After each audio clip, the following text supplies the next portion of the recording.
I could be brown, I could be blue, I could be violet sky, I could be hurtful, I could be purple, I could be anything you like.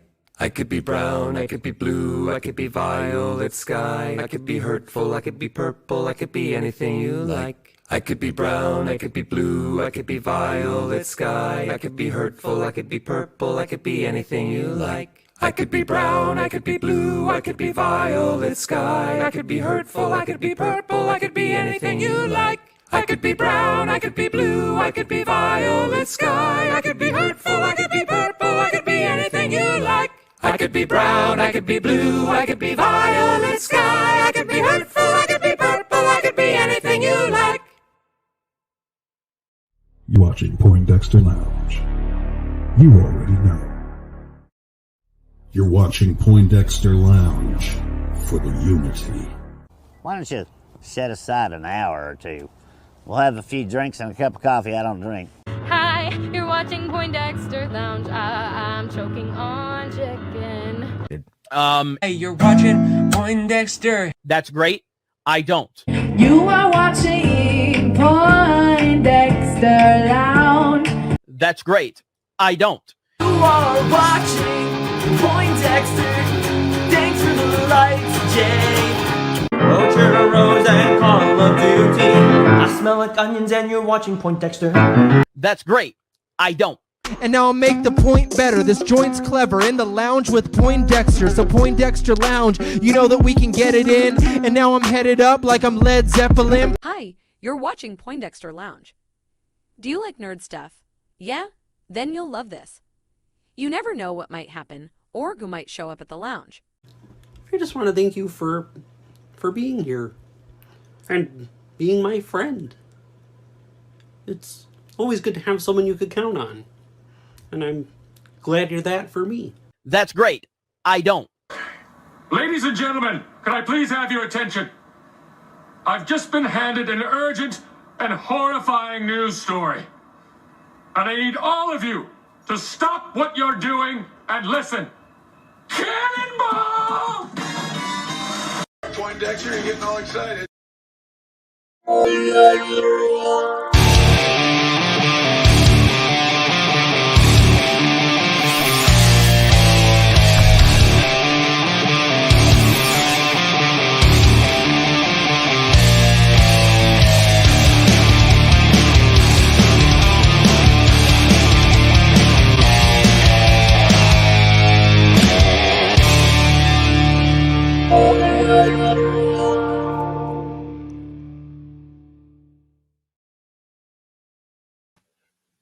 What's up, nerd family? Welcome once again to the Poindexter Lounge. My name is Enosh, aka Enosh Fett, and it's good to have you with me in the lounge today. Now, look, if this is your first time to the lounge, just know that the Poindexter Lounge is, it's an interesting place, but it's a place for nerds, really. It's a place where, for all the misfits, for all those who don't quite fit in, who just don't quite maybe get along with others or play well with others. No. We're such rebels here. No, it's a place for nerds. It's a place where you and I can get together and talk about all the things that we love. Things like TV shows, movies, games, sci-fi, fantasy, comic books, superheroes, toys, and so much more. And if those are things that get you excited, then hey, you found the right place. You don't have to go any further. You don't even have to look at another YouTube channel. Seriously, this is it. This is it. This is the best it's going to get. Trust me, don't look anywhere else and think that you're going to. Don't even try it. Don't even do it. Because you might find something better, and then you'll think I'm a liar. But no, we just want you to stay here. We just want you here. So hey, hit that subscribe button as well as that notification bell, and join this growing group of nerds. And yeah, and then then later you can go look at other channels and and diversify. I know you want to look at other stuff and have other things to look at when you're not looking at this. So anyways, it's glad to have you here. It's good to have you all here with me today. Today's going to be a fun day. We're going to have a good conversation with a friend of mine. But first of all, I do want to say really quick a special thank you to all of our supporters here at the channel. Thank you to all of our patrons. You guys are awesome. You guys are keeping the lights on. Thank you guys so much for your help, your kind help here at the channel. We're grateful to all of you, and of course, all of the members of the channel. You guys are awesome, man. The members just keep growing and growing and growing and growing and growing and growing, and look at them go. And it's like they're in a big race around a track, man. Look at them go. My goodness, I'm just blown away. And of course, everyone who gives super chats during our live streams, things, you guys are awesome. We greatly appreciate each and every one of you. And I know my wife greatly appreciates each and every one of you. And of course, if you, some people have reached out and just want to support the channel, we have ways for you to do that. All those links are down in the description below, and you can reach us there. And of course, we do have the Teespring there. You can go ahead and look. There's all kinds of cool, fun things there that you can check out, and get a little something back for helping out the channel. So thank you guys so much. We appreciate each and every one of you who do that. All right, so we're not going to take much more time on all that stuff. I do want to recognize everybody in the chat. Thank you guys for being here. You guys are awesome. But today's going to be a special day. So over the last few weeks, there's been it's the internet. There's negativity on the internet anyway, so it's not like it's a new thing. But we're part of this community, this community of sorts that sometimes takes a bad rap. And so I wanted to put together just a few conversations with people who are part of that community that I'm part of, and that many of you are part of, meaning the Snyder community, or even beyond that. That sometimes, there's just this there's just kind of thing that floats around where we talk about all the negative people, or the people who are stirring up this or that. And I wanted to show people that there are some good people that just love having fun, man, and just don't take themselves too seriously, but they just enjoy life. And I could think of no better person to kick this all off than, of course, Dave Pena, the film junkie. Ladies and gentlemen, welcome him to the lounge. What's up, Dave? What's happening, everybody? How you doing, man? I'm doing good, man. I'm doing good. How's your Sunday going so far? Not too shabby. Made the rounds with the parental units. My dad was in town. I had breakfast with him, and then I had lunch with my mom. Picked up some chicken, brought it over, and spent some time with her. So, making the rounds, and now I'm here. Yeah, cool, man. Yeah, my son got a job today. So nice. Get him working. Get him working. Yes, I'm very, very, very proud of him. So now I can start charging him rent. Yes. Do it. Yes. No. Start charging him rent. Do it. Gotta really learn those responsibilities, man. I'll tell you what, man, it's crazy. I got a 19-year-old who's off and working and doing stuff, and now my 16-year-old is he'll be 17. My gosh. Oh my gosh. Yeah, dude, I don't know what happened. Even thinking of those numbers, right? Yeah. Oh, those numbers are ridiculous, man. Oh yeah, so I started my first band when I was 16, and I'm just like, yeah, crap. Yeah, I was hanging out with a friend last night who asked, like, how old is your nephew? Because I don't have any kids, but I have a nephew, and and I was like 19. And she was like, what the? She was like, I remember when he was 12. Well, I was like, yeah, I know. he's just this big, huge, dude now. That's just right. With just like shoulders out to here and stuff. And I'm like, okay, where'd that come from? But I know, man. My oldest, like I said, he's 19, and he's a man. Yeah. He's taller than me. He's he's just we used to laugh because he's technically my stepson, and I mean his dad is much shorter than me, and and his mom is shorter than me, but I guess his grandpa's pretty tall, and so he gets there. But people used to always ask like where he got it, and we'd confuse people, just be like, oh yeah, he gets it from me. But now he's taller than me. Now he's taller than me, yeah. So and then even my youngest, man, is going to be 16 this coming week, and it's just insane, Yeah. But life, man. Like it's what happens, between everything. So it's cool. But hey, man, thank you for being here today. No problem. Thanks for having me. You know what, dude? I appreciate you, man. You are one of the first people that when I came into this, I told you long ago, like I was laying low. I was on this island. I thought I was like the only DC fan in existence anymore. Like I thought I was like in Castaway, and like everybody had gone Yeah. away. And all of a sudden I got thrust into a whole new world. Yeah. You know, I got baptized by fire, it seems like, into the Snyderverse. But man, you were one of the first people who reached out to me and asked me to come on your channel, and I've been on your channel several times, and I always appreciate the invite. And sure. Always wanted. I know you've been on here a couple of times, but sometimes it's been kind of hit or miss, and so just glad that we could make this happen, man.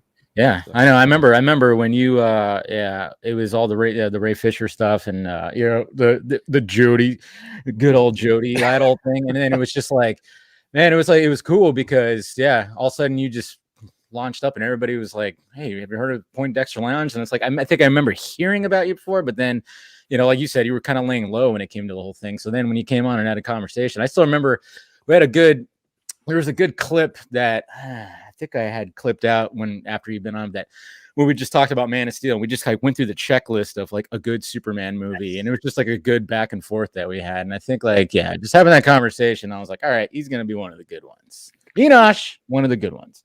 Wow. Well, I'm glad for that, man. Cause I've got to know a lot of really, really great people over the last, I can't believe it, like year and a half, man. And it flies by.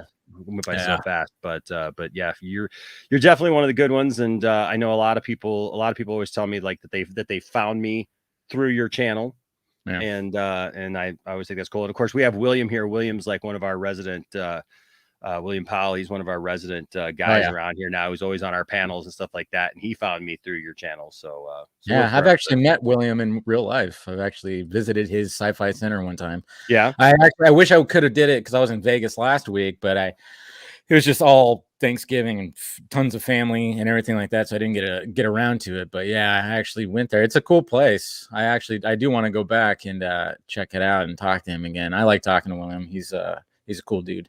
For sure, man. And I know exactly where he's at. Like he literally lives right around where I grew up out in Vegas. Oh, really? Yeah. Oh, you grew up. Oh, okay, that's right. I forgot. Yeah. So I know exactly where he's at, and it's funny because my family was out there in 2020. I took my family out there for the first time, and like we were literally just a block away from his place, but I didn't know him then. Yeah. So.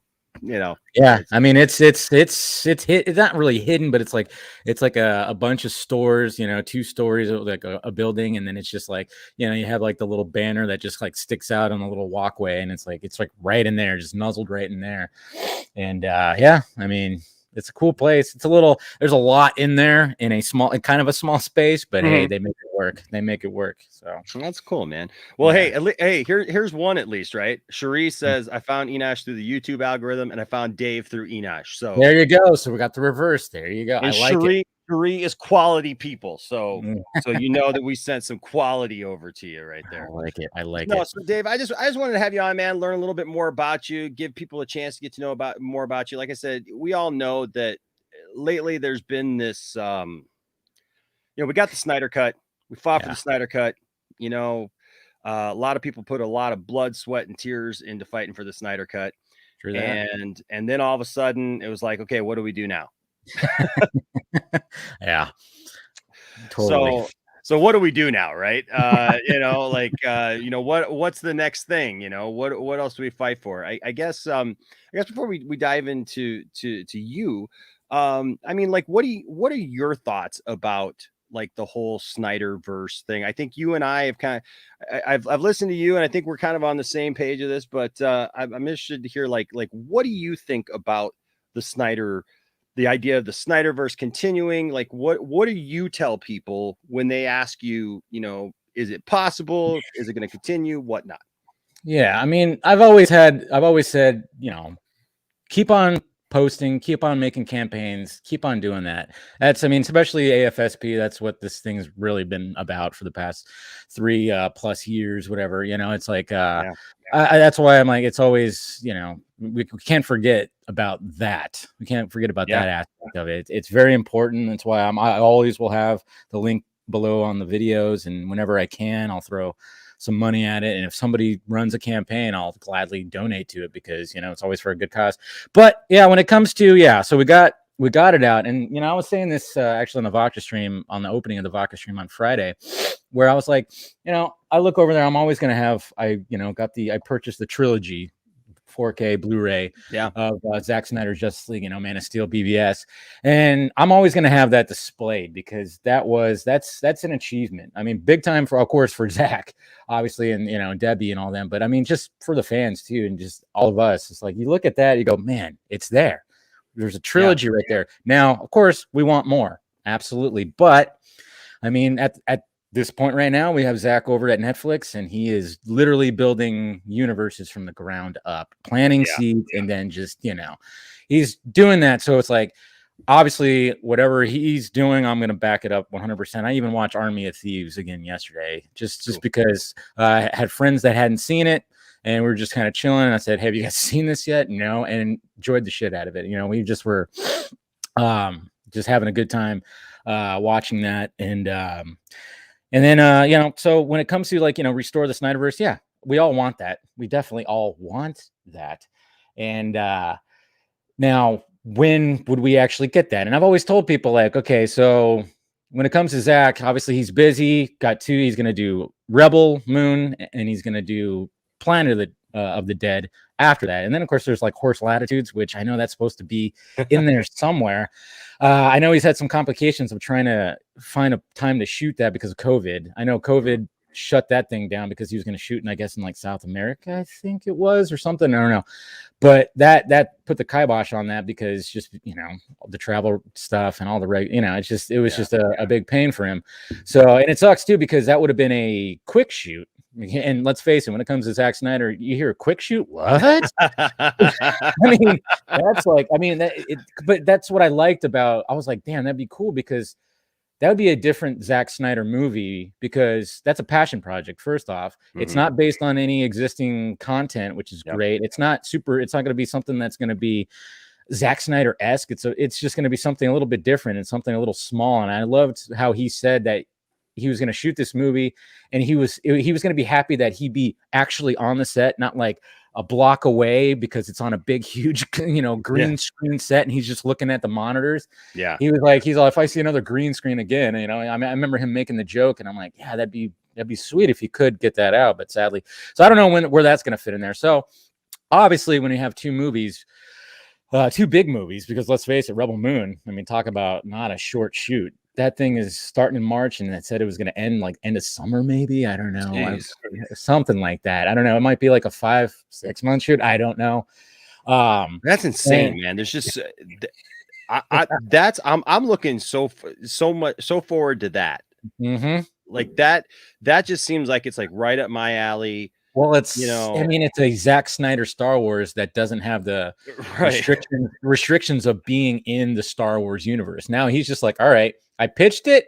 You didn't want to do it. All right, well then I'm just gonna like build my own origin, my own mythology around it in the way that I want to do it. That's why when I see people like, what were Lucasfilm thinking? I'm like, I'm glad they turned him down because now we're going to get full on Zack Snyder-esque Star Wars type story without any of, you know, Lucasfilm going, hey, you got to do it like this. You got to get out because let's face it, sometimes they tend to do that, you know. Well, you know, I mean, it's a contained story, you know, so it's like, you know, it's like anything you like you said, it's not like you're doing your own project. You're doing your own thing. You know, but you're not.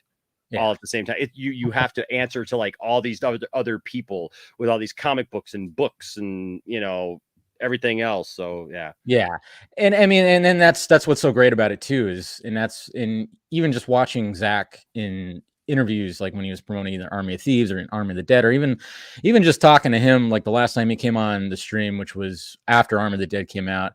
And I just love the fact that he just loves to talk about this stuff. He loves to talk about his movies so much with fans. That's what's so great about the guy. Like, I mean, it's just, he just takes time out of his evening and goes, hey, I'm just going to like, you know, just talk with fans about the stuff I love. And and I think he mentioned too with Army of the Dead that it was just like such an easy and fun shoot. Like there's no pushbacks, no nothing. There's no restrictions. And, you know, it was just a movie that was just full on him right there. And that's what Rebel Moon is going to be essentially be too. So, just not having those restrictions, I think that's really great. Now, when it comes to the DC Snyderverse, like obviously he loves those characters. We know that he absolutely loves the characters.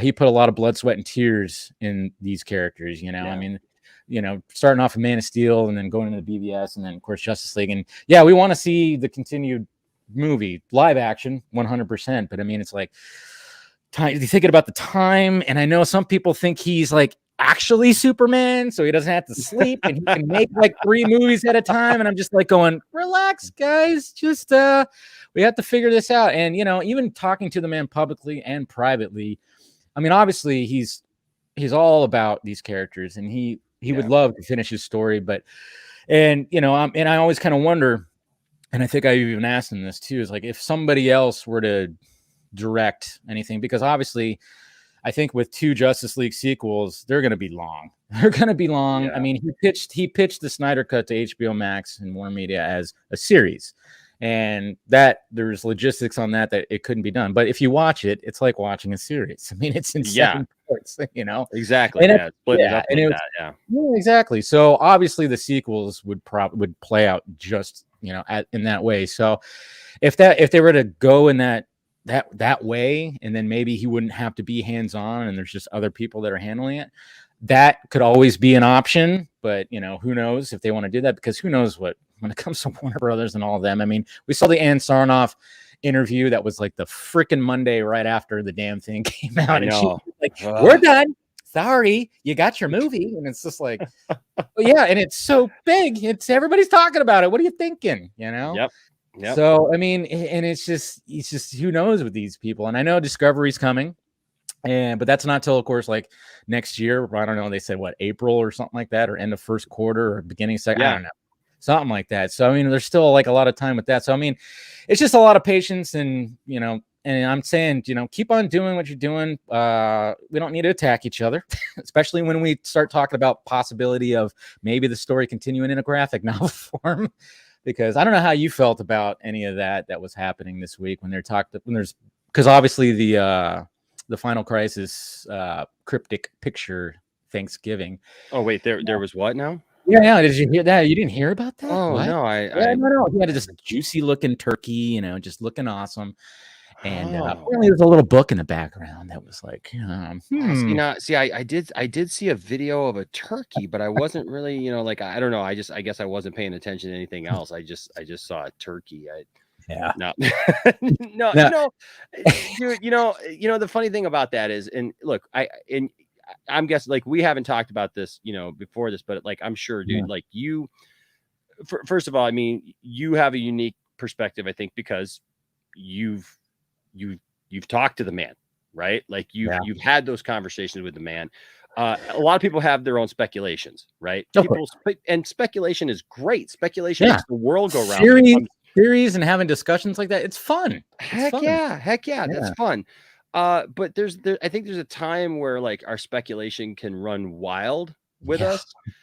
And what I always think is funny, and I'm reaching out to Stephen Colbert to do one of these as well, because I always like how he like frames things sometimes, and like he talked about that. It's like I find it interesting that like when people start talking about these things, that like, yes, the fans came together, and the fans are a huge part of why this happened, the Snyder Cut happened and everything, but it's like people take Zack completely out of the equation, like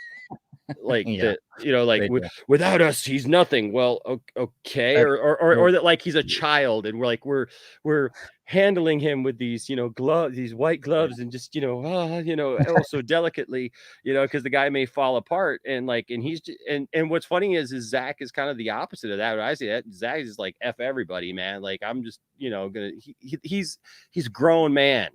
He knows what he's doing.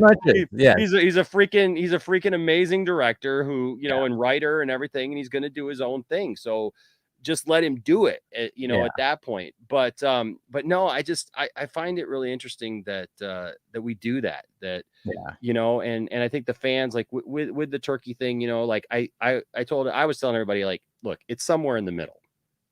Okay, this is not proof you know, that this is it right here. Zack laid down the proof, you know, that this is happening. This is how it's happening. And it's also not, you know, we all know that Zack likes putting those little, he likes keeping the conversation going. Exactly. I mean, that's the thing too, and he loves doing that. I mean, and you know, it's funny too because you watch his interviews or even just talk to the guy, you know, he is like a big kid. He's like a big kid. He nerds out on this stuff. He's got like, I mean, he certainly has the energy of a child. Being like 55 years old or whatever he is, I'm like, damn, if I even had 1/16 of his energy. I think I said that to Debbie. I was like, man, if I had just a little bit of that, I'd get so much more done. And she's just like, yeah, he just has that energy about him.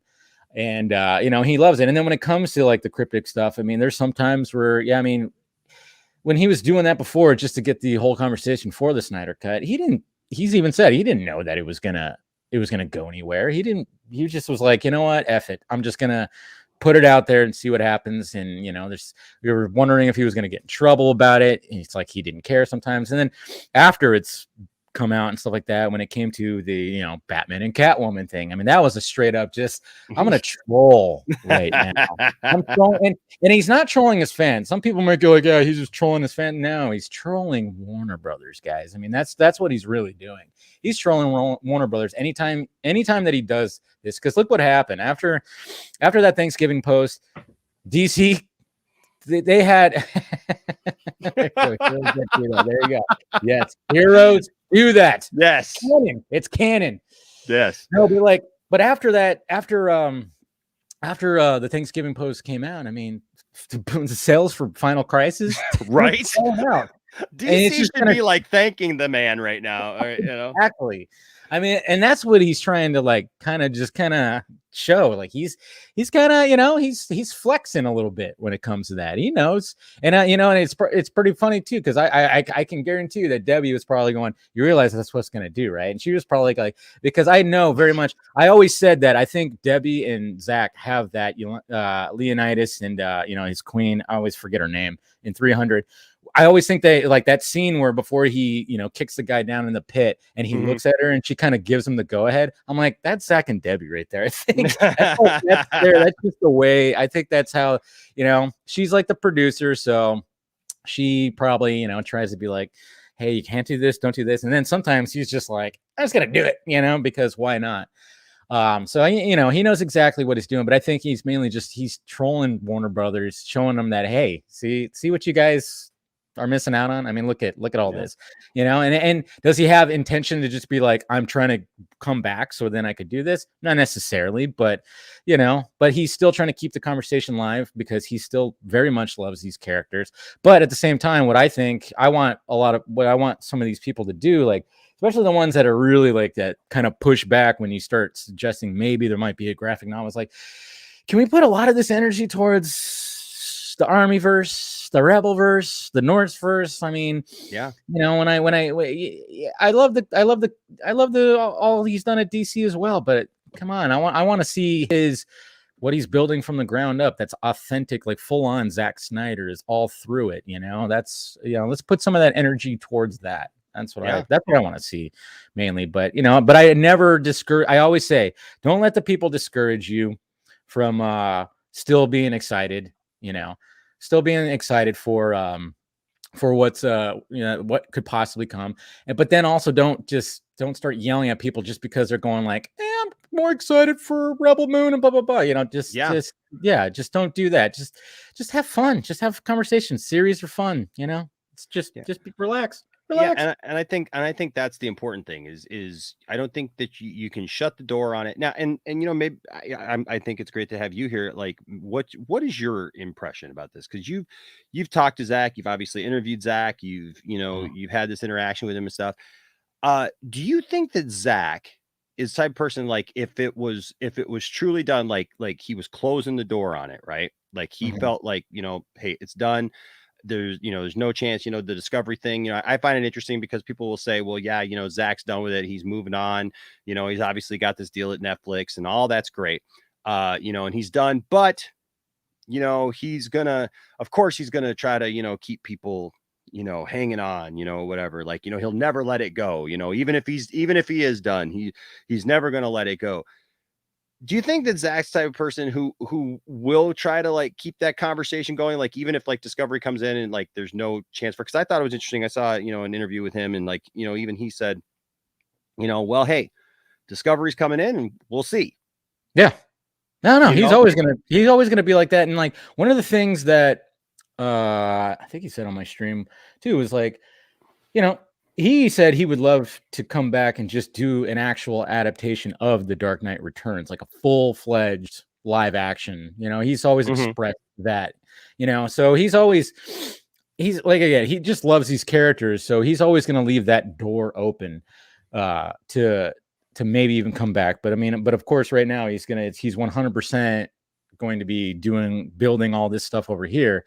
But I think that's why he's never, you know, I never expect him to be like, nah, I'm done. Stop asking me. No, he's never going to do that, because he loves the conversations and he loves the fans having the conversations about it. So I just don't see him ever closing that door. And anytime that somebody's going to ask him, he's never going to be like, nah, I'm done. But I love the shade that he throws when he goes, they don't want me to come back. You know, when he was saying all that stuff, I was like, there you go. Keep on throwing that shade. That's what I want to keep. You know, the fact that, and I love that when he was, I think it was with Army of the Dead, those press junkets, whatever, and when they would ask him about coming back, he would always just be like, "They don't want me to."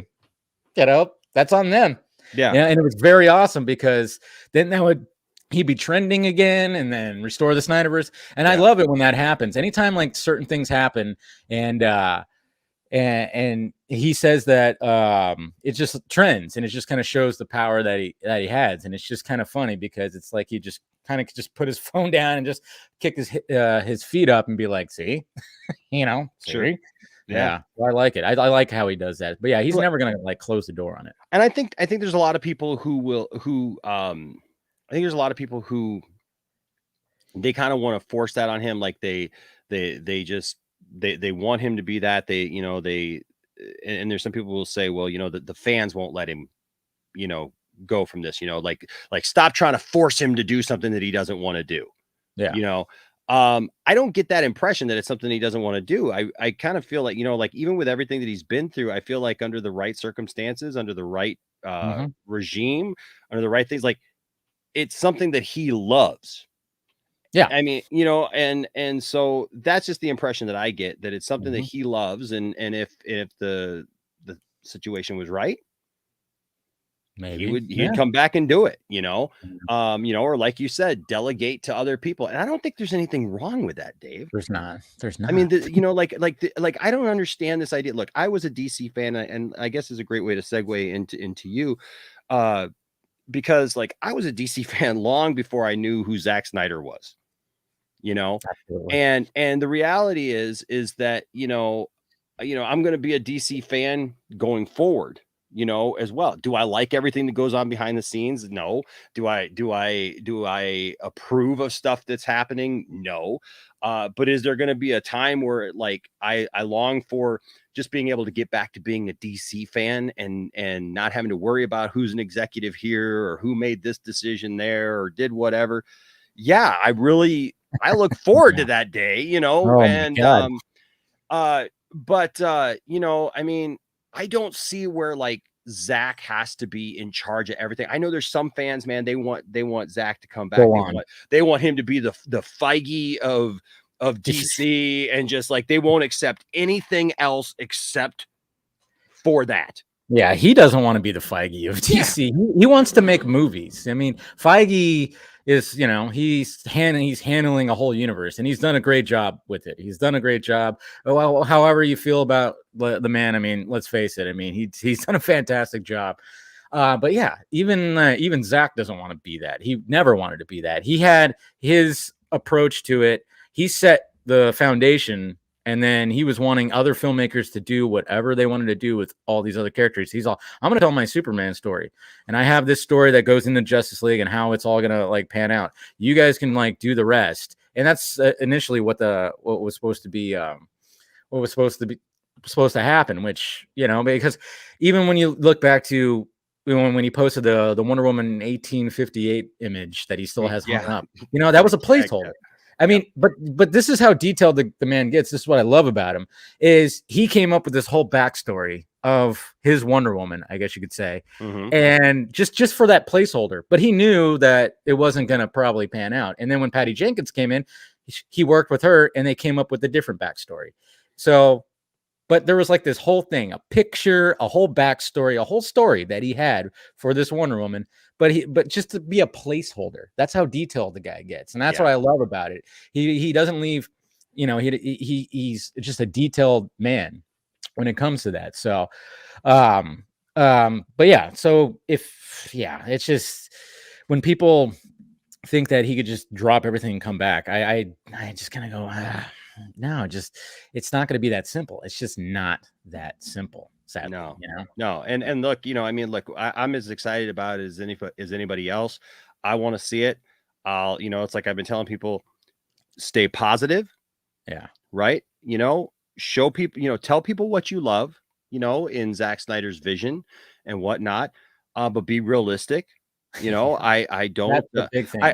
you know, and it's funny, David, you know, and you can tell me what your experience is with this. Like, I think it's funny because I feel like anybody who's been pro Snyder has been kind of put into now this box that it's like, we're all these like crazy, rabid, you know, people who just, who are that way, who just like won't accept anything else. And the Snyderverse, when I say the Snyderverse, the Snyder fans, right, are really diverse.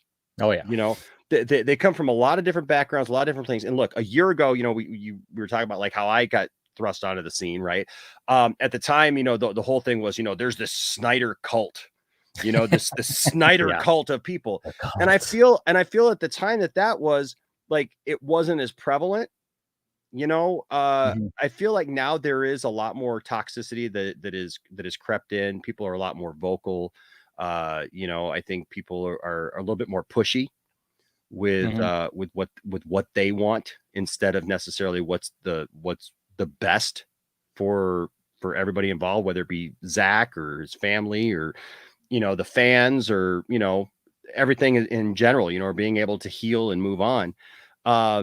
You know, but that being said, I think that there's a lot of good people definitely who are part of this. And like you mentioned, I keep reminding everybody, forget about all this other stuff. Why does this exist? You know, like right now, our giveaway, we do a giveaway, you know, like once every couple of weeks or whatever. Right now, our giveaway is a copy of Zack Snyder's Justice League on Blu-ray. Nice. And the whole point is that, you know, like when I watched that film, you know, like you said, this thing didn't exist. Yeah. We were told it doesn't exist. I just watched it like a couple of weeks ago with a bunch of our friends in, you know, in Detroit, you know, on a big screen, man. And I just kept sitting there thinking, man, this film doesn't exist. And here I am with a bunch of great people enjoying this thing. Yeah. But then at the end, when everything kind of fades down, you remember why we came together in the first place, right? Exactly. Why everybody came together, where it says for autumn. Oh man, that'll always choke me up anytime, like with the song and everything. I mean, geez, no matter how many times I watch it, anytime you see the for autumn, I'm like, oh man, it always just like, I get that lump in my throat every time. And you know, it was like such a nice way to just send off the movie too. It was perfect, and I'm glad that Zach did it like, and you know, he wouldn't have it any other way when it comes to that, because he always said that when he finished the movie, when he was looking over the movie and finishing, like he was, you know, he always thought about her. Would she have liked this? You know, would his own daughter have liked this movie?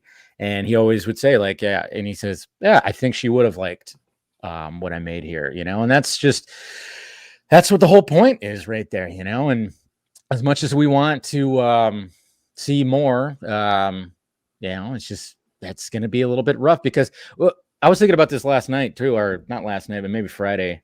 It's also, you know, we were supposed to already have the sequels by now. Right. Yeah. That's what sucks is when you think about that notion, the fact that the first one came in, we were supposed to get what he wanted in 2017, and then probably in 2019, and then maybe even like 2021 that we would have gotten, you know, 2 and 3. And if it would have been like that, I don't know. I know it went back and forth from what I was hearing about how they wanted to have the parts. At first, it was going to be just one movie, then 3 movies, then 2 movies. I guess like it kept going back and forth because, you know, he kept having to fight with the studio. I mean, look what happened with the Steppenwolf design for God's Oh my gosh, sake. Yeah. I mean, a lot of people think that was a Whedon thing, and it wasn't. They had Zack and his team of, you know, whatever, you know, concept designers and VFX people. They kept having to go back and forth on, is this not scary? Is this not scary? Come on, is it okay, Toby? Toby, is it too scary still? You know, because they were just looking at, you know, they thought Steppenwolf just was like, no, you gotta make it less scary. Because let's face it, when you see the Steppenwolf that we get in the Snyder Cut, it is. I mean, he's a beast. But yeah, so I mean, it's just there was always that. But yeah, that's what I was thinking about. I'm like, man, we were actually supposed to have already these sequels, right? And then he could have been like, you know, we could have totally just been like moved on, and now he's like full on Netflix and doing his thing. But it's like now it's just I think for a lot of the fans, and I think, you know, we can all say that it's like, yeah, it sucks that we don't. Are we going to get that finished story? That's why when the whole idea of possibly just like a graphic novel, which he is down for, we've heard him talk about it, sure, you know, that it's like, all right, I could take that for now. Yeah. You know, that doesn't mean that something live action doesn't come later, but hey, if you want to get something now, guess what? That could be the way to go. So yeah, I'd be okay with it. That's why I said I'd be okay with. Is it what I want? No, it's what I'm okay with. That's what it is. Well, you know, and there's always finding the happy medium, right? Like I even said, like, you know, like if it's animation, if it, you know, DC does great job of animation, like I could imagine that, you know, just a host of things. But I think it, you know, we got to be really careful as fans that we don't draw this line in the sand, and act like, no, I will accept nothing other than live action, you know, $180 million movie, you know, $200 million movie. You know, people keep saying to me like, well, you know, they're not going to spend, you know, another $200 million on, you know, this and that. And I'm just like, they don't necessarily have to, guys. You know, there's a lot of different ways that this could be done. I mean, with the stagecraft technology now coming up and everything, I mean, they could do it as, like you said, like on HBO Max. It, you know, it doesn't have to be a part of the main continuity now going forward with DC. You know, which, you know, it could be a host of different things. So like that's why I always say when people come at me hard and they're just like, Enosh, just admit it's over. And I don't know, Dave, what it is about that like it's like they need us to, like, and I don't know like why, like it's so important that people need me. There's some people who just need me. It's like they want me so bad, and I don't know if you get this too, like they just want me so bad to admit to them that it's over, that it's done. And I get that. Yeah. You know, no, I get that too. I get both sides. Both sides is like, just let it go. It's done. It's over with. Or I get like, hey, you need to push more for this or that or this, or you need to like support this. You got to stop talking about this. And it's just like, no, I'm right there. Like, I'm right there in the middle. I'm just kind of like, you know, I'm not going to tell people to stop campaigning for it. But I'm also not going to just go full force and being like, this needs to happen. We're going to do it. Come on. You know, it's just, I say, sorry, I'm going to do my thing. I'm just going to do my thing, you know? Yeah. And you know, and people are just going to have to accept that. I mean, I've just realized that I've realized in the last couple of months, like that's where I'm at. I'm in the middle. Like, I don't feel like I can please either side. No, you know, can't. Like the side that just wants me to admit it's over and just, you know, I mean, like, I don't even know what that would mean to just be like, okay, guys, you know, I can imagine just doing a stream, right? Coming on, like it's the it's over stream, you know, like, guys, well, you know, we tried really hard, but you know, it's just done. We're just not going to do it anymore. And, you know, or vice versa. Then you got the people on the other side who act like you're not a true fan if you do this.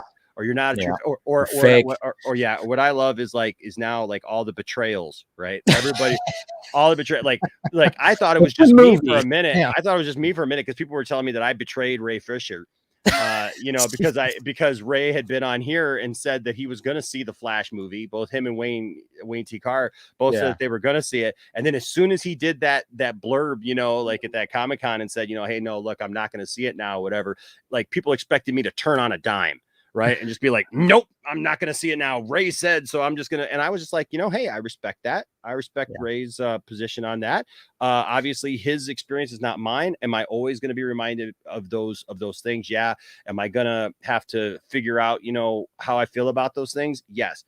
But I'm still a DC fan, and I still love those things. And so it doesn't make me a racist to want to see love it when they a start movie. incorporating that stuff? Yeah, I know. Yeah, I know. and When it starts getting like that, that's where it's getting ridiculous. And I've seen that too. And I've had to mute people just because they're just constantly talking about that. And then they say that you can't stand with Ray Fisher and also look forward to what's coming up with either the Flash or the Batman or Black Adam. And it's just like, no, that's ridiculous. Not even the people involved that you're talking about would agree with that. That's the sad part.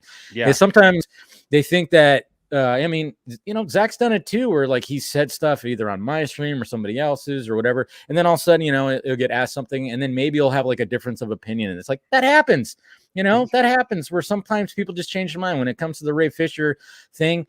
Yeah. Maybe at first he was like, I'll still check it out and still support, Ezra and whoever and the Muschietis, which I always said the Muschietis, from what I gathered from, just things that I heard, is they really tried to fight to get Ray Fisher in the Flash movie. They were really trying to get that. They wanted that to happen. And I think just even hearing what Ray Fisher's had to say about Andy, say that he met with him and all, and I'm like, yeah, they were really wanting to do that. But sadly, Warner Brothers, it's Warner Brothers again. So, so if he wants to change his mind, let him change his mind. There's nothing wrong with that. But I do find it funny. It's like now they come back to you and like, what do you have to say about that? Huh, Enosh? Huh? Right. What do you have to say? Dude, that's exactly what it was. Like, like you've betrayed Ray Fisher and all this stuff. And, and it's funny because, I talked to Ray about that. And Ray was just like, yeah, dude, just don't listen to those people, but those people are the loudest ones out there and they think they're speaking for these people. And then I love it. Like Henry, will just come out and say, hey, yeah, like I'd like to play, that positive Superman, just that betrayed Zack Snyder. Yeah, he doesn't like Zack Snyder. Him and Zack Snyder must be on the outs. And it's like, oh, I know. I started like kind of trolling myself, or I was like, I said restore the Snyderverse without Henry Cavill. I put that hashtag out there, because it's just like, because I was actually seeing that there were people that were going like, Cavill is not with that. And then I even had people say like, you could recast him. I'm like, are you serious? You're going to recast Cavill, who's been there from the beginning. Right. Just because he didn't fall in line with what you wanted him to say, and it's like, well, I think that's a good sign though. Like how some people have lost sight of what the movement really was all about. Right. Like many who I've heard say, like, it doesn't matter when you came into this group.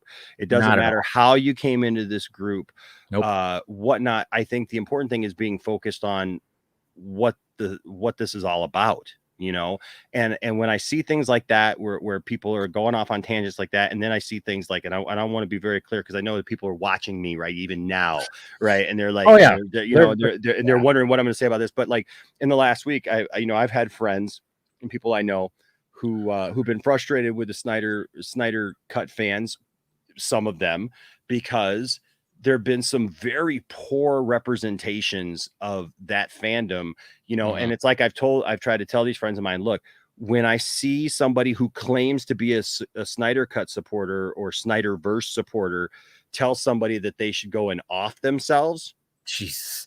Yeah, it can get pretty bad. That shows you exactly how far people have fallen from the point. They've lost the plot. They've really lost the plot because, I mean, like when your whole movement is based around, supporting suicide prevention. Yeah. And they tell you to do that. Tell you to do that. Like that should tell you that's probably not somebody to put up there as your representation of what this fandom is about. Not at all. Not at all. I just keep saying there's good and there's bad, and mainly good. Mainly good. And mainly good. Now, like I'm glad you said that because I've maintained this, and I know sometimes because people are louder, it seems like there's more of them. But I feel like, especially with what we've accomplished and what has happened, wouldn't you say that there are more good people in this movement? They're just maybe not just heard. They're not as vocal. absolutely, absolutely. I mean, and it's funny too because I'll even admit, like, even the loud minority group that just kind of like the loud minority, as the majority is all good, and we've all come up with the campaigns have been great, but then you got the loud minority. They've also done good things too, though, and I will admit that. I will, they of course they won't say that about probably us. They'll be like, no, they're just clout chasers doing it for clicks. They always say that stuff. They haven't done anything. What did they do? And it's like, well, we kind of just look at this guy. This guy, all he cares about is hanging out with Zack Snyder and getting his luggage and I don't know, getting him a coffee or something, man. He's like just trying to get him on his show or something. That was funny because I wanted him to do a read of like Zack Snyder, and you're watching Film Junkee. Yeah, there was like 4 takes. It took 4 takes because the lady that was recording, there was like a problem with like her recording on my phone, and then it was like a couple of foul ups. So that's one of the reasons why we're kind of laughing, because it took like 4 takes to get it right. You're feeling nervous in that moment, like they're gonna get frustrated and just be like, yeah, oh, okay, thanks, but Zach's cool as hell, and he just was like he just laughed about it, and so that was fun when that happened. But yeah, that was a good night. That was first time I actually met the man, and it's just, he's just like that's when we have all these little these little fights and whatever the hell, and it's just like it's just meaningless. It really is, because it doesn't get anywhere. It doesn't get us anywhere, and I know, like, even sometimes like the stream, guys, like the stream. Smash that like conversation. Good conversation. Yeah. When we have all this, and it's just it doesn't help anything. And I know sometimes maybe I'll like I'll light the match a little bit, because essentially when I saw that Zack Snyder with that GIF where everybody dog piles, like, what's your controversial MCU take or whatever, and then when it came to Zack Snyder, I was like, and then I just kind of thought, well, there has been kind of a discussion of that Thanksgiving post of maybe it's a graphic novel, so I just put it out there, and it's kind of funny because it ended up being right. I proved it right, because that's what happens. There's some people that were just kind of like, no, and it's just all kind of, exactly. And I'm like, guys, relax. It was like, I just said I'd be okay with, but of course it gets spun to, that's what I want, or I'm excited for a graphic novel. I'm like, no, of course I want live action, but I want to, whatever Zach wants. That's what I've always said. I'll back up 100%. He's one of my all-time favorite directors, one of the nicest guys in the world. Whatever he wants, that's what I'll back up 100%. Yep. And this comment right here from Sean says, some of us have just backed off while we wait and see what happens next. And you know what? See? That's absolutely, there's nothing wrong with that. There's nothing wrong with that whatsoever. And there's nothing wrong with tweeting out Restore the Snyderverse. There's nothing wrong with tweeting out awesome gifts from the movies, artwork. I wish I think I just wish some of this energy would just go. There's my mom right there. Hi, Mom. That's awesome. Hi, Mom. That's really sweet. I'm glad that Mama Film Junkie showing up. That's so nice that she supports you like that, man. When I see that, and I see that in your streams, it reminds me, because my grandma was like my mom, and she raised me and my 2 sisters, and it reminds me of that, because she was always very supportive. She recorded this even for me. Welcome to the Point Dexter Lounge. I'm Enosh's grandma, and I say yes, release the Snyder Cut. Awesome. At the time, she didn't even know what a Snyder Cut was. We talked about doing takes. We did like 8 takes of that. And finally, she's like, "What is it again? What? I don't understand. What am I talking about?" And I had to explain the whole thing to her. She, okay, yeah, that sounds cool, honey. If you like it, yeah, I'm down with it. That's awesome. Yeah. No, my mom's big time supportive. She's always supported me when it comes to all this. And now that it's like very interactive, I love the fact that she's in there. But then sometimes I'm like, oh wait, guys, relax. My mom's in the chat. Let's relax on some of the comments here, guys. It's like, whoa, we're getting a little too R-rated here, Yeah. But my mom's cool like that. She laughs about it. She's not a stickler when it comes to any of that stuff. She laughs about it. So that's cool. It's awesome. That's cool. But yeah, awesome. like I think just to finish that up, just like, like what you like. Yeah. I've been telling everybody, just stay positive. Don't be negative. Don't, obviously don't go into, conversations or, Twitter threads that like make no sense. that he would put, release the Snyderverse or whatever, I mean, don't do that, don't be negative about it. Don't be a jerk about it. And for those who, just are waiting to see, I just say this, if it doesn't happen, let's celebrate what we have. Yes. Always celebrate what we have and remember what everybody accomplished. And then if it does happen, you know what? It's fine. Come back and celebrate with us. Like, that's or if it happens in any other form that's not, also celebrate that, Yeah. I always, I mean, one of the things I kept saying too, just to kind of, I know we'll wrap up this portion of the conversation, but like, it's the fact that like, oh, he's a filmmaker. And I'm like, okay, no, he's an artist. It's like, but he's not just a filmmaker. He's also a photographer. He's also is an artist. Like he literally knows how to draw. I mean, his sketches alone, I'm like, I mean, yeah, they're not, but if you actually had him like go down and actually like draw some stuff, I mean, he's multi-talented. And, if he wants to do something in the graphic novel space, let him do it. Let him do it. Does that mean that we're never going to get another live action thing? No, it's just, I would love the fact that if that ends up being the case, and if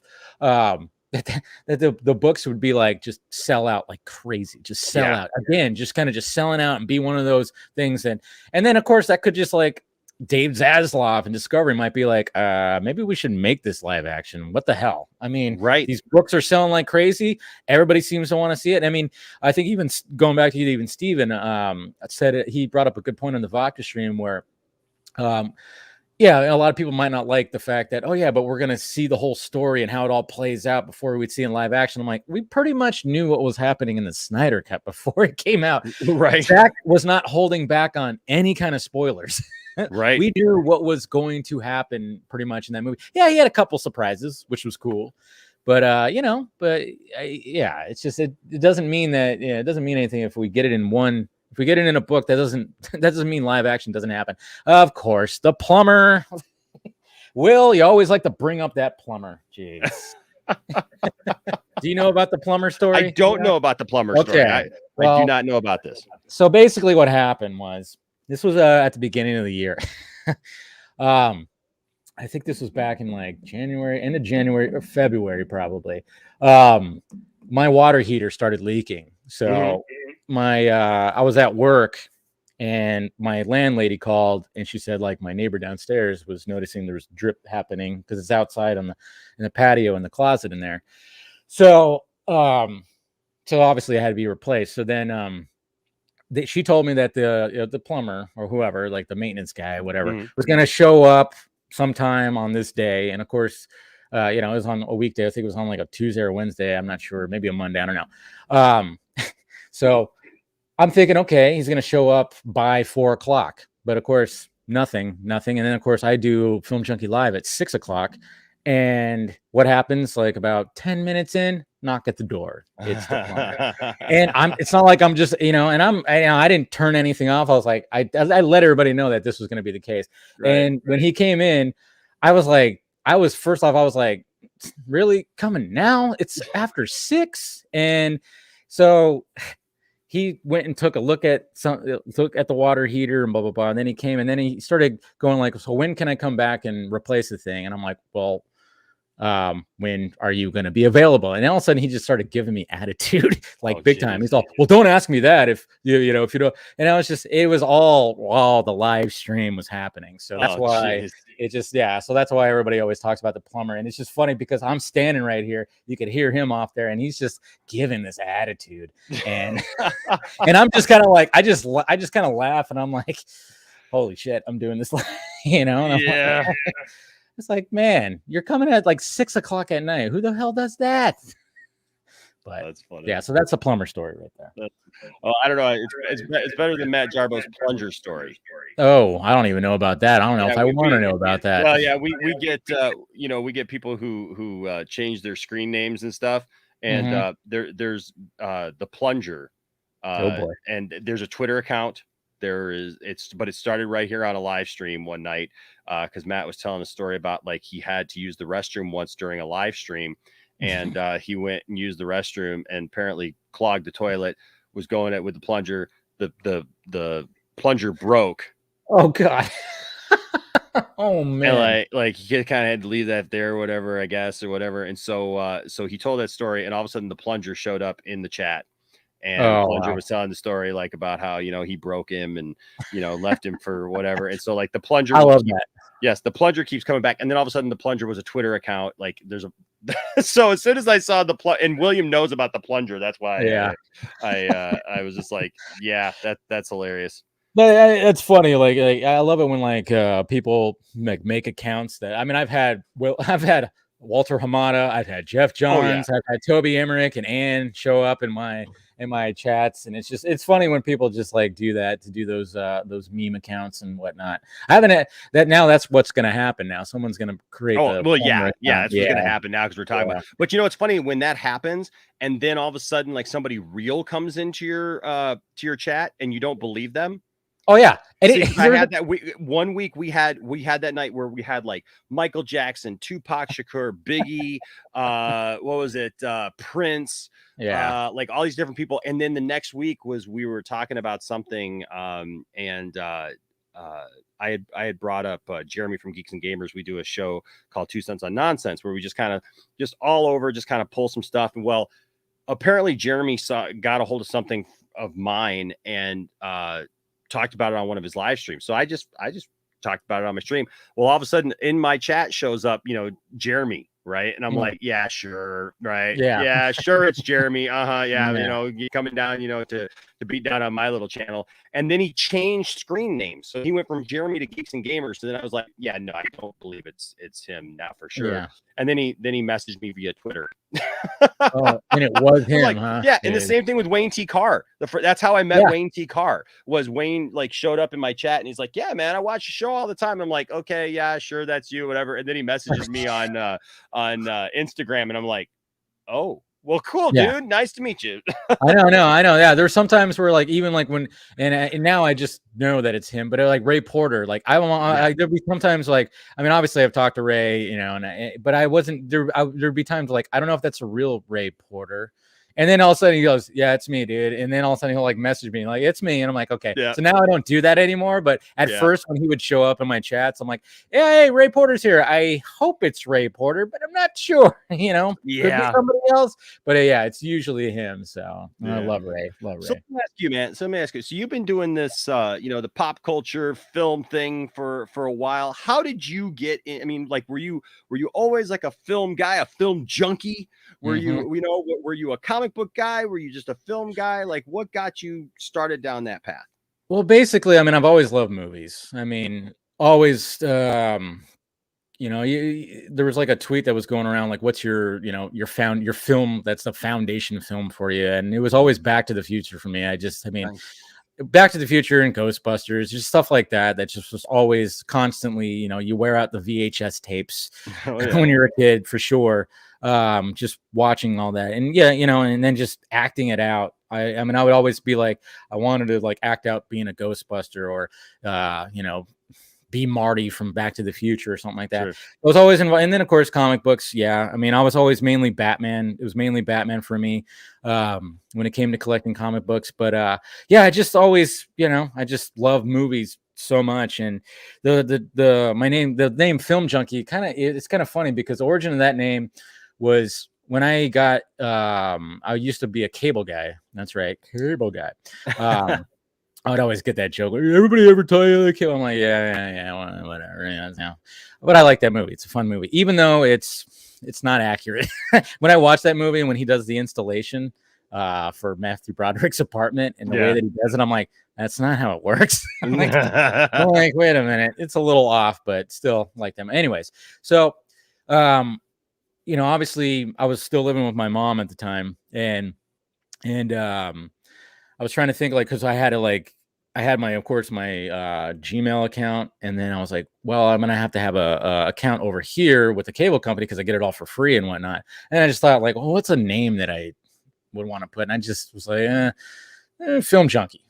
I like films. I like movies. I'm a junkie of it because I just watch them all the time. And I always had, you could ask any of my friends. I always had this like unique, even if I hadn't seen the movie, I would know who was in it.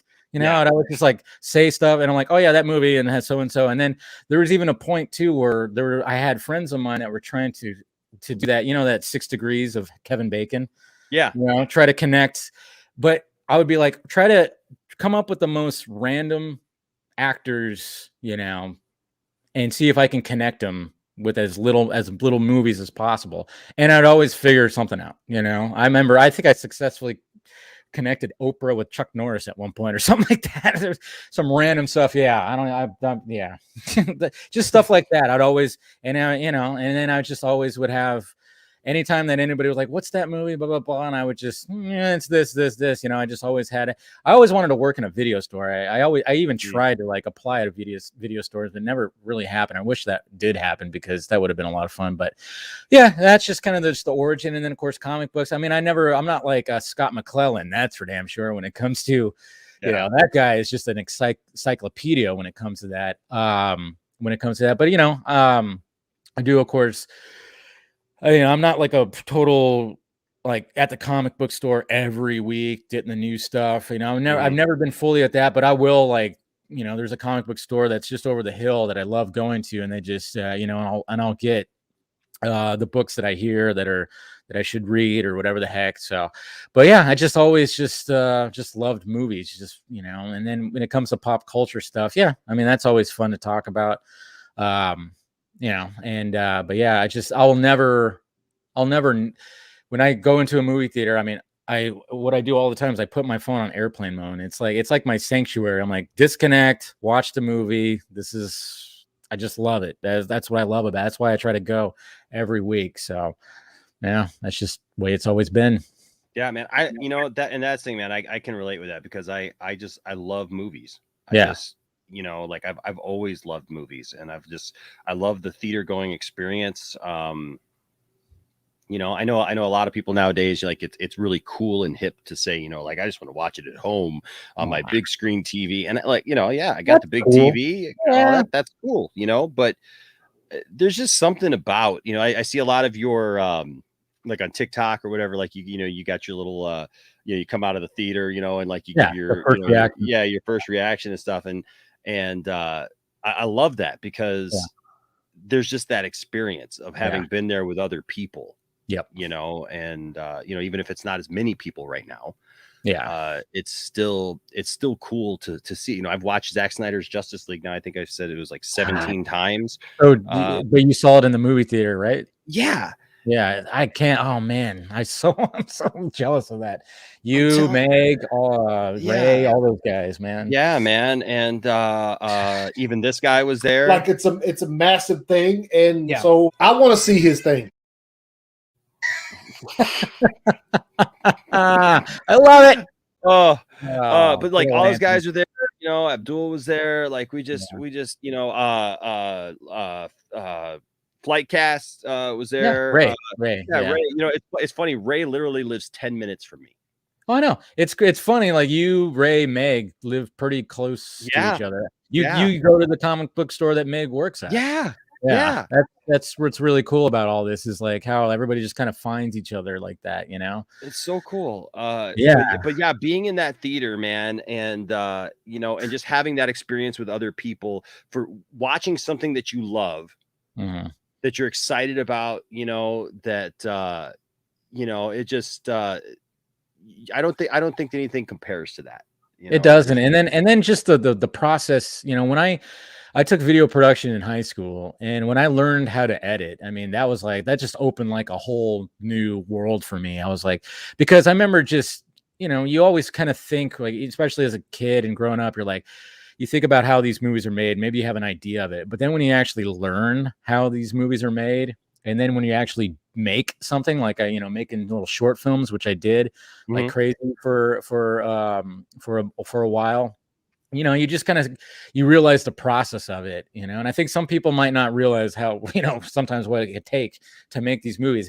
And, you know, and what I always love too is when we see these behind the scenes videos, because we see them all the time now with these big movies. If you're shooting outside, there's going to be somebody's going to be, you know, have one of these, you know, looking out their window. And I love it when you see them filming it, and you look at it, you go, oh, that looks kind of ridiculous. And then when you see the scene on the silver screen, you go, look at that.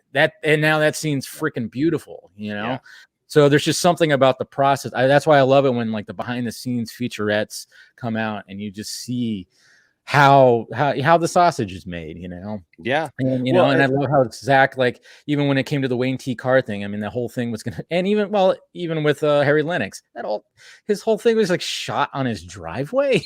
It's like, yeah, crazy, you know? Yeah, I mean, but you know, but that goes back to the fact that like you got to have a vision for it, you know. Oh, of course. Yeah. You know, like I mean, I've made, you know, some short films myself, and you know, I've shot music videos and things, you know, and I've always been that kind of creative force. Like even in my band, you know, going out with my band and shooting a music video or something, and having a concept for something, and having like the rest of the band just kind of look at you like, what the heck are we doing here? Why am I doing this? Like, why? Yeah, you know, you're just like, just trust me, it'll make sense, you'll get it. And then they see the final thing and they go, oh, okay, yeah. But you know, like at the time I did that, it's got to be in here, and then that's got to come out of you, you know, somehow with the technology or whatever you're working with, you know. And, I did that. I actually did a music video one time. There was like remember when Rock Band, and you know, it was like the biggest craze, like, oh yeah, we'd have Rock Band parties and, you know, Guitar Hero parties and whatnot.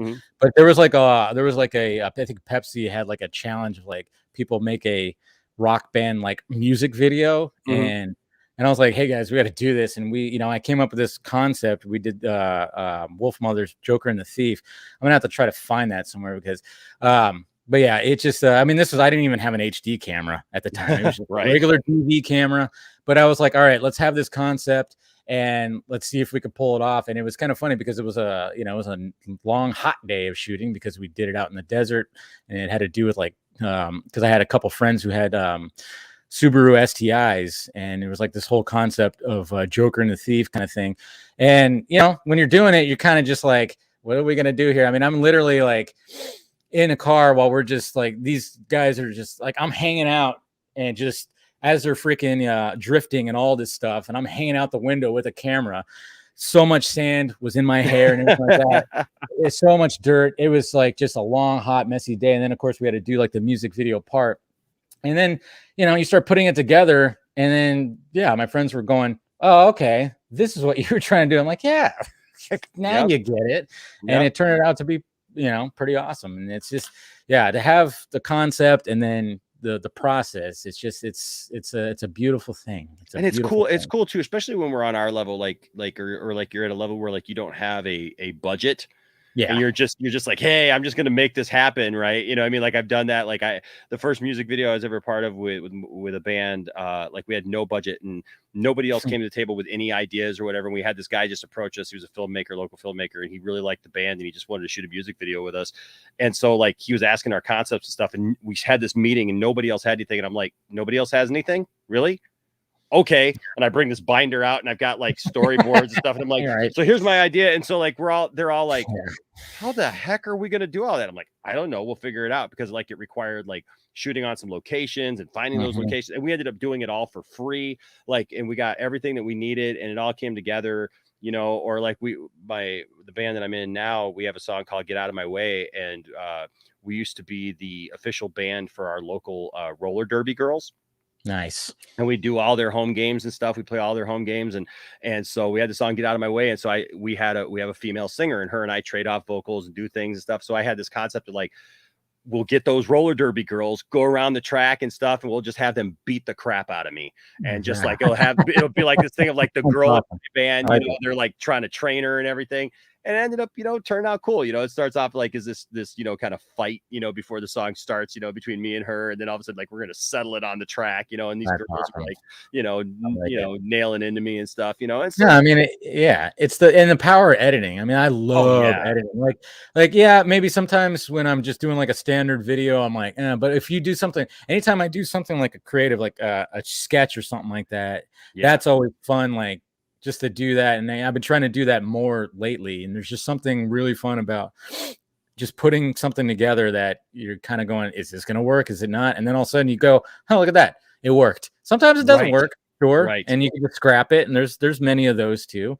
but it's just like, yeah, the power of editing. And I just love, that's why if I could just be an editor in that room with a director, that's also like, that could be like, and when I hear about that process, that just sounds like a lot of fun too, you know? Yeah.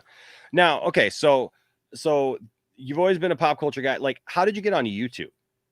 I was just basically, I was working with one of my buddies. We were trying to like do a thing where he was building websites and then he needed like video stuff. So I was like his video guy. And we'd shoot weddings, we'd shoot any kind of like, online commercials for some, for some businesses that he was building websites for. So he would always, when we'd be working on something, he would put on like Philip DeFranco or something like that in the background. And I'm like, I started getting into Philip DeFranco, and I just kind of saw like, okay, so he's got this jump cut kind of concept where he's saying things and it's like kind of just to the point, like boom, boom, boom, boom. I'm like, then I started to notice other YouTubers were like that. I'm like, I could do that and just kind of talk about movies. Just do it like that. Just do the jump cut thing. And so I just grabbed my camera, put it on a stack of books.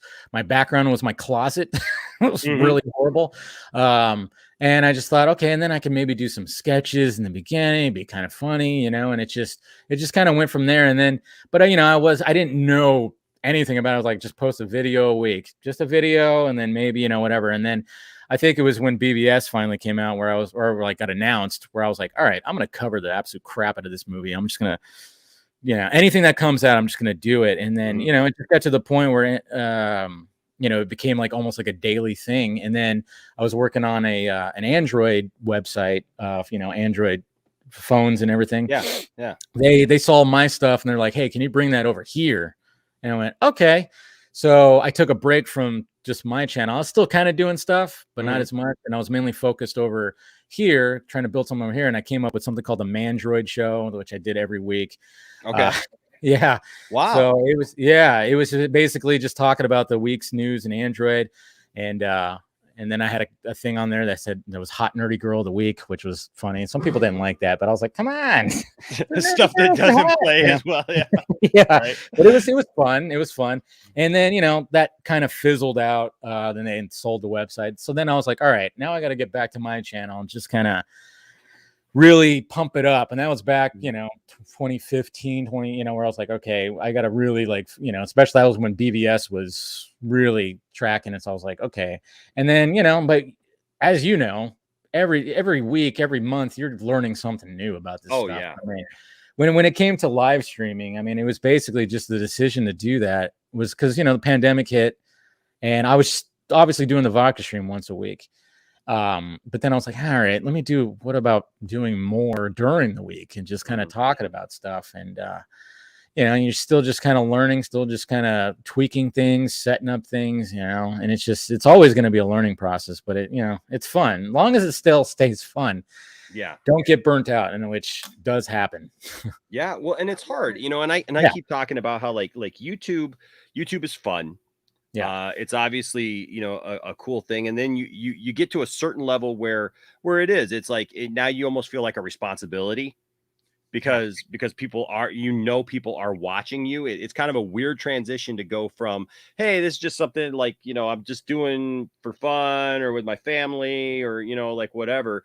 And then all of a sudden it turns into, oh, wait, people are actually watching me. Yeah.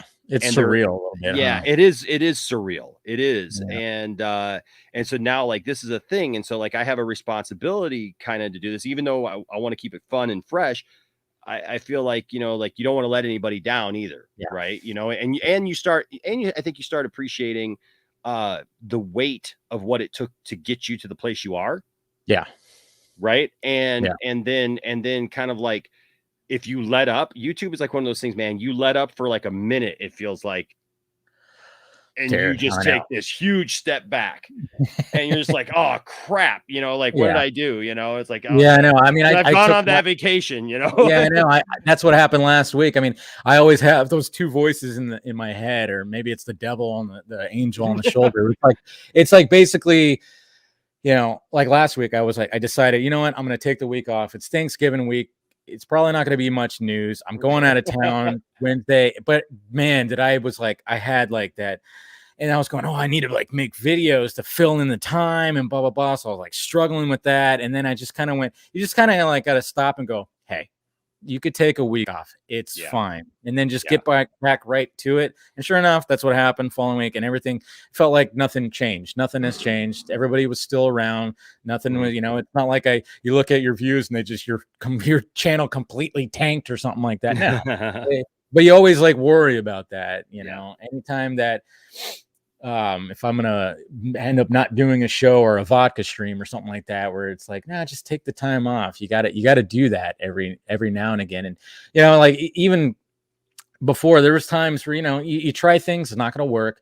There's been times where you try to be the first to like talk about something, or a leak came out, or I remember when back like in 2015, 16, when stuff would just leak. And well, actually, that still happens now. What am I talking about? Spider-Man No Way Home, anyone? Jesus. Maybe. That whole movie is going to end up leaking out eventually. Yeah. Before we People are either going to be really happy about that movie, or like there's going to be like super pissed. Yes. Yeah. No, but and so there would be times where I was like, maybe I would try like, hey guys, I'll do a video, or like, hey, I found the leak. I have a link down below, blah blah blah. And I felt, but after a while, I was like, that's a little sleazy. I felt it was like a little sleazy, and then it's gotten to the point, and I think you'll agree with this too. Is like, it's not about being first about talking about something. I'm happy that when something comes out, and then I'll get a tweet or a message going, I can't wait to hear what you have to say about this. Yes. That's number one. I love the fact that people want to know my feelings about a certain thing. I don't need to be the first to freaking get it out there, talk about it. I'm glad that I have an established based audience that wants to hear my thoughts about it and interact with it. That's what I find fantastic. Yes. No, you know what, Dave, you're absolutely right, man. That was when I realized that because I think that like you get into the YouTube thing and you're just fighting for relevancy. Yeah. Right. Like you're just fighting for like, oh, and I've famously joked with a couple of my friends, last year during Mandalorian, Andre Nicotina, he spoiled the whole Luke Skywalker coming back thing for me. And I remember that. And he also like first he spoiled Thrawn. and so that was bad enough, and then it was funny because the morning of that because he felt really bad about the Thrawn thing, right? And I was like, oh dude, okay, it's all right, man. No, I get it, dude. And then so he was trying to be extra careful, but he actually called me like 9 a.m. my time, which had been 6 a.m. his time out on the West Coast. And he calls me and he goes, hey Enosh, he goes, look, because he knew that I wasn't, because we were doing watch parties at like 8 p.m. at night over on the East Coast. So he's like, listen, man, he's like, you do not want to be on social media today. He says, I'm just telling you, man. He's like, just avoid it. Just shut it all down. He's like, because I would hate for you to be spoiled. So he was like really trying to help me and get ahead of it and everything. And he's like, yeah. And I'm like, well, cool, man. Thanks. Yeah.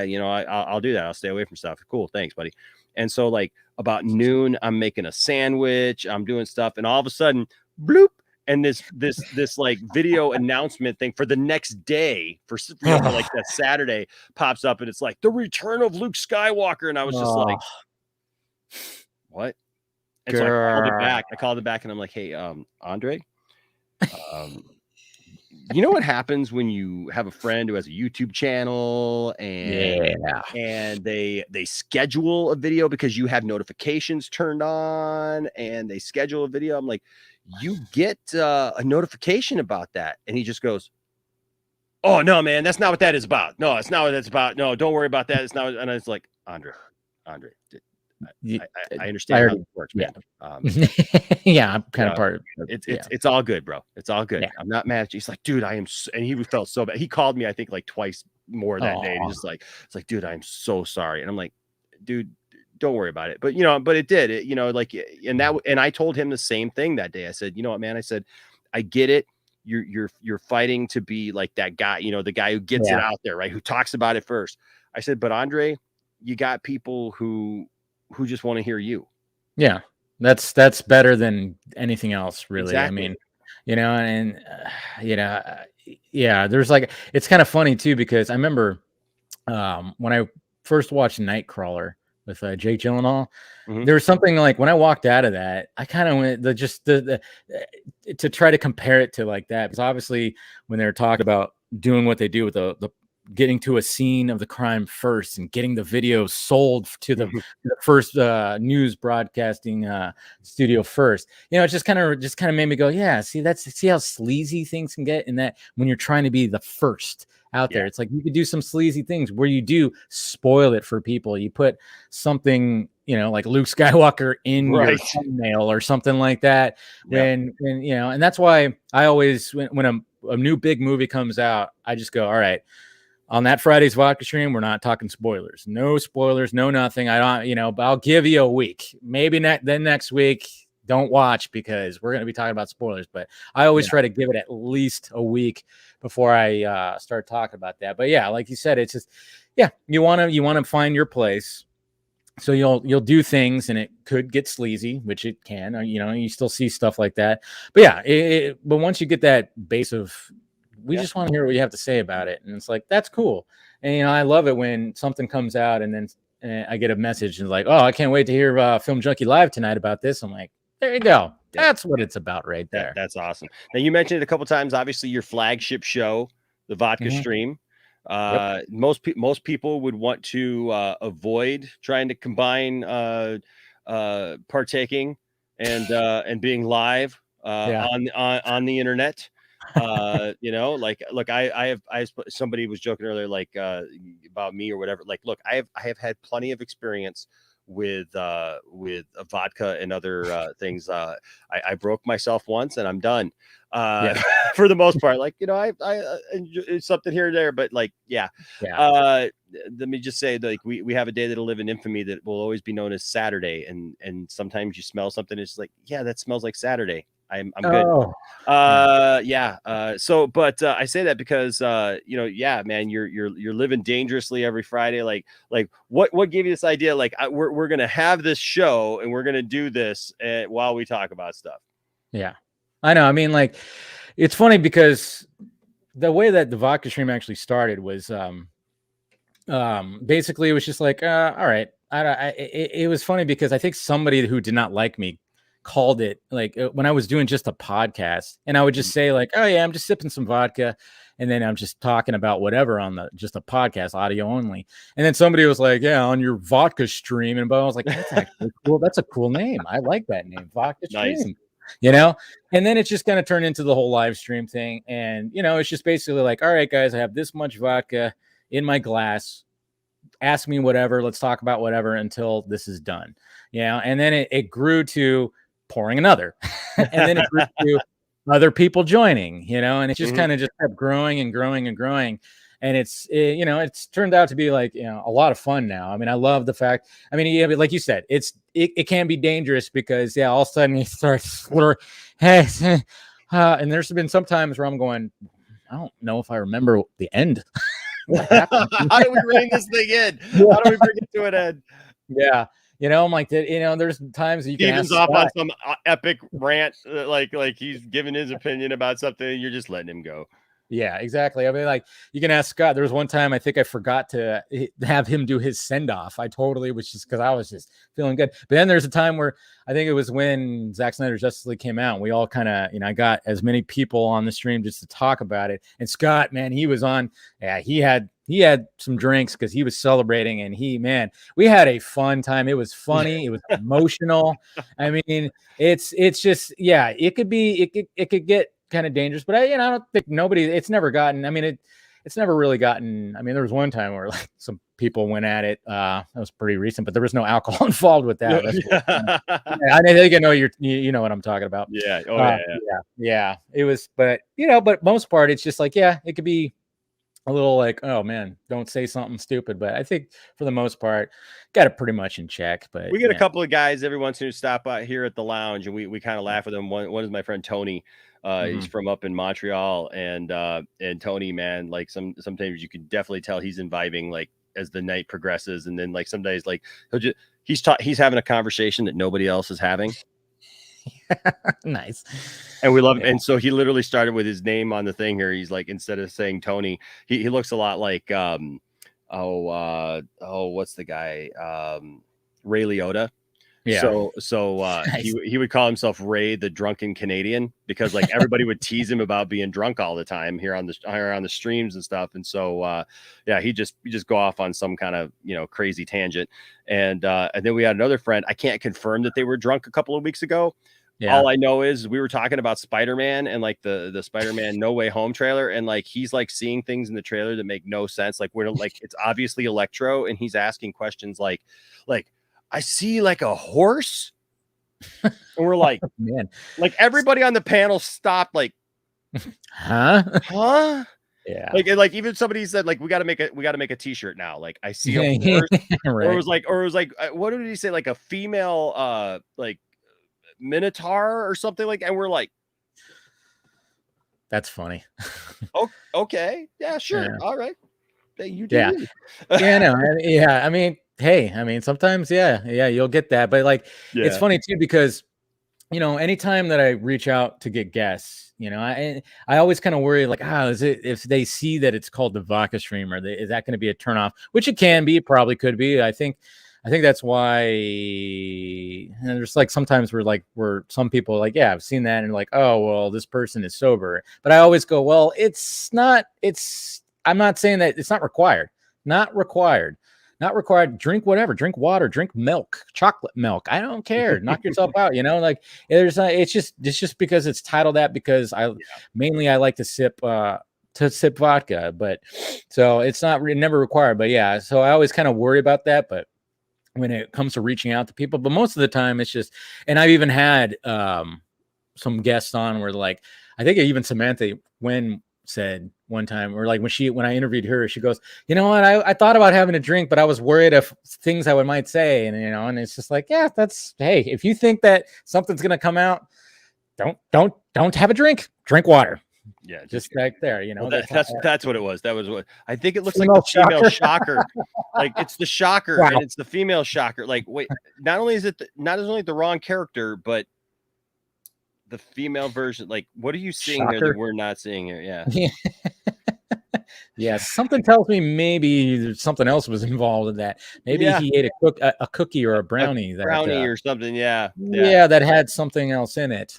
Some extra nutmeg or whatever. But yeah, no, it's funny, man. I think it's cool that I think you do a really great job with your show, and just I mean, you have some great guests on. A lot of them sometimes we see for the first time, in the community and in thing, I think you've had a lot of great opportunities. Obviously you've had Zack Snyder on a few times, you've had, Ray Porter, obviously Ray Porter, is now a friend to a lot of people, but you were one of those first ones to get some of those people. And I think that, you do a really good job with the way that you interview people. I think you do I think you do a great job too as a moderator. Yeah. Like because you have a lot of what I really like about your show is you seem to you have a lot of intelligent people on there. You know what I mean? Like everybody's having fun, but yet it's an intelligent conversation. Like everybody seems to be knowledgeable. Yeah. So that you every once in a while, there's somebody, there's always that person on the panel that everybody looks at and goes like, what the heck are they talking about? Of course. Sometimes, you know what I mean? But for the most part, I mean, I think that you have a really good, you just do a really good job of picking people to be on your show and complimenting each other. I appreciate that, man. I appreciate that. I mean, I think like just over the time of doing it and how it progressed, and just building like the regulars like Scott, like Steven, those guys. I mean, it helps when those guys are so intelligent, and so when it's going to be a great conversation. Ray showing up too, and you have like these different perspectives, and I love it when you come on and you give your perspective on. I just like I like the diversity of thought. That's what I really like about it. And I always wanted the stream to just be relaxed. Have a drink, just come on, let's shoot the shit, and I love the fact that even when I had Zach first on, that's what he did. He poured some bourbon, we cheers, I had bourbon too. And it's just like, it was a nice, relaxed conversation, just, and it was funny too, because, he even said that, he goes, I like the fact that it was like that, because, when you're doing press junkets or whatever the hell, you're sitting in one spot, you're getting asked the same stuff over and over and over again. I like, that's what I like, having let's just sit down and just talk, let's talk about whatever. We don't have to talk about just what you're doing. Let's talk about, hey, what did you do last week? What's your workout regimen? What's, stuff like that. I want to know these kind of things. So, yeah, and like I said, but when it comes to people that I reach out to that have come on the panel that are regulars, like people I said, it's just I already know it's going to be a great conversation. That's why I'll reach out to different people. I'll reach out to you, see if you're available or something like that, because I know it's going to be just a fun conversation. We're just going to have a good time. So yeah. Now you're a big music fan. Okay. You famously at Justice Con this last year, man, you got into a great conversation with Joe Manganiello about Metallica and stuff. Now, is Metallica your favorite band? Like, who are your favorite bands? What are your favorite influence? And do you play? I know how to play the drums. I don't have a drum kit, but I did learn how to play the drums. So, guitar a little bit, not really. Not that much, little things I can maybe do. I do have an acoustic guitar that I'll occasionally just do something. But Metallica is one of them. Foo Fighters, my all-time favorite band. Love Dave Grohl. I've been there since the beginning. Ever since that first album came out, I had the cassette tape. That's right, kids, the cassette tape. Yes, I wish I'd play nonstop in my Walkman. Yes. Yeah, but yeah, I got my son got a Walkman a couple of years ago. His stepdad gave him a Walkman, and it was so funny to see him look at it and try to figure out. He really liked it, and he knew that I had all these old tapes, because I kept all my old tapes and everything, because I'd replaced them with CDs and now digital stuff. But it was so funny because he didn't know how to put the cassette in and that it could flip over. He thought it was the most amazing thing. It was ingenious that you could flip it over and there was music on the other side. That's crazy.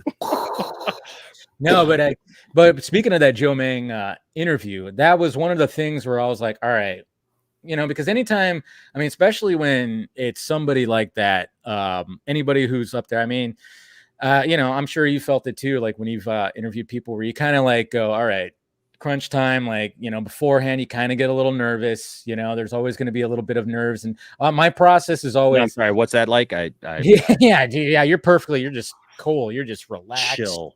Yes, 100%. Yeah, you seem like that. No, but my process is always an hour or two beforehand. I start doing. I'll have my notepad of notes of questions, and I'll pace up and down my hallway in my living room and just kind of do my thing. And then I was like, all right, Joe Mang, there's got to be a good icebreaker. And I'm like, I know he likes Metallica. I watched his movie that he was played a DJ. I forgot what the movie, it was about the Smiths that came out. And I watched it and I realized, I'm like, all right. So on the back of his vest, he had Ride the Lightning on there. I'm like, okay, I got to bring up that. I obviously got to bring up that. And sure enough, because I always I want to have that icebreaker moment. I don't want to just be like, hey, so Deathstroke. I didn't want to just talk about Deathstroke. So that was cool because that did break the ice. But also what was a good icebreaker too was because I shot it obviously in my little Vodka Stream lounge area. I have the Spider-Man 2002 poster, the rare poster that has the Twin Towers in his eyes, reflecting his eyes. And that was also kind of an icebreaker because right when we were backstage before we went live, he starts looking, he's like, yeah, you have one of those posters, those Spider-Man posters, because obviously he was in it. We use Flash Thompson, we know that. Yeah. And yeah, so we started talking about that backstage, and I was like, yeah, well, we'll talk about it more during the live because I was like, oh, this is good. More stuff that we could talk about. That's one of the things where I'm like, anytime you get something like that, you always want to not just talk. I always not want to just talk about the main thing that everybody wants to talk about. Yes. So yeah, but yeah, when it comes to music, yeah, Foo Fighters have always been up there. You know, I've my niche, where I really, you know, if I'm putting on some playlists, I mean, I'm a 90s kid. So I was a 90s kid, you know, I was born in 83, obviously, but you know, 90s was like, you know, when it comes to music. So I'm all about the 90s alternative, you know, those, your Alice in Chains, your Soundgarden, you know, but yeah, Foo Fighters, Metallica, I kind of found later in life, which is funny because I was into the alternative stuff big time. Nirvana, of course. Not big on Pearl Jam as much. I'm more Pearl Jam now, but for some reason back then I was like, yeah, I'm on the Nirvana side of the flannel shirt. And you know what's funny is I'm the exact opposite. Yeah, see, at the time, now see, I'm a little bit older than you. I was born in 76. Yeah. So like I was coming out of the whole 80s scene, you know, like the whole, you know, metal, you know, glam rock, all that stuff. And so it took a while for some of that grunge to take effect on me. But once it did, it was great. But like at first I was just like, okay, Pearl Jam just seemed like the band that I felt like was gonna be the band that made it out of the genre, right? Yeah. That like lasted, you know, that like 20 years from now we'll be talking about Pearl Jam still.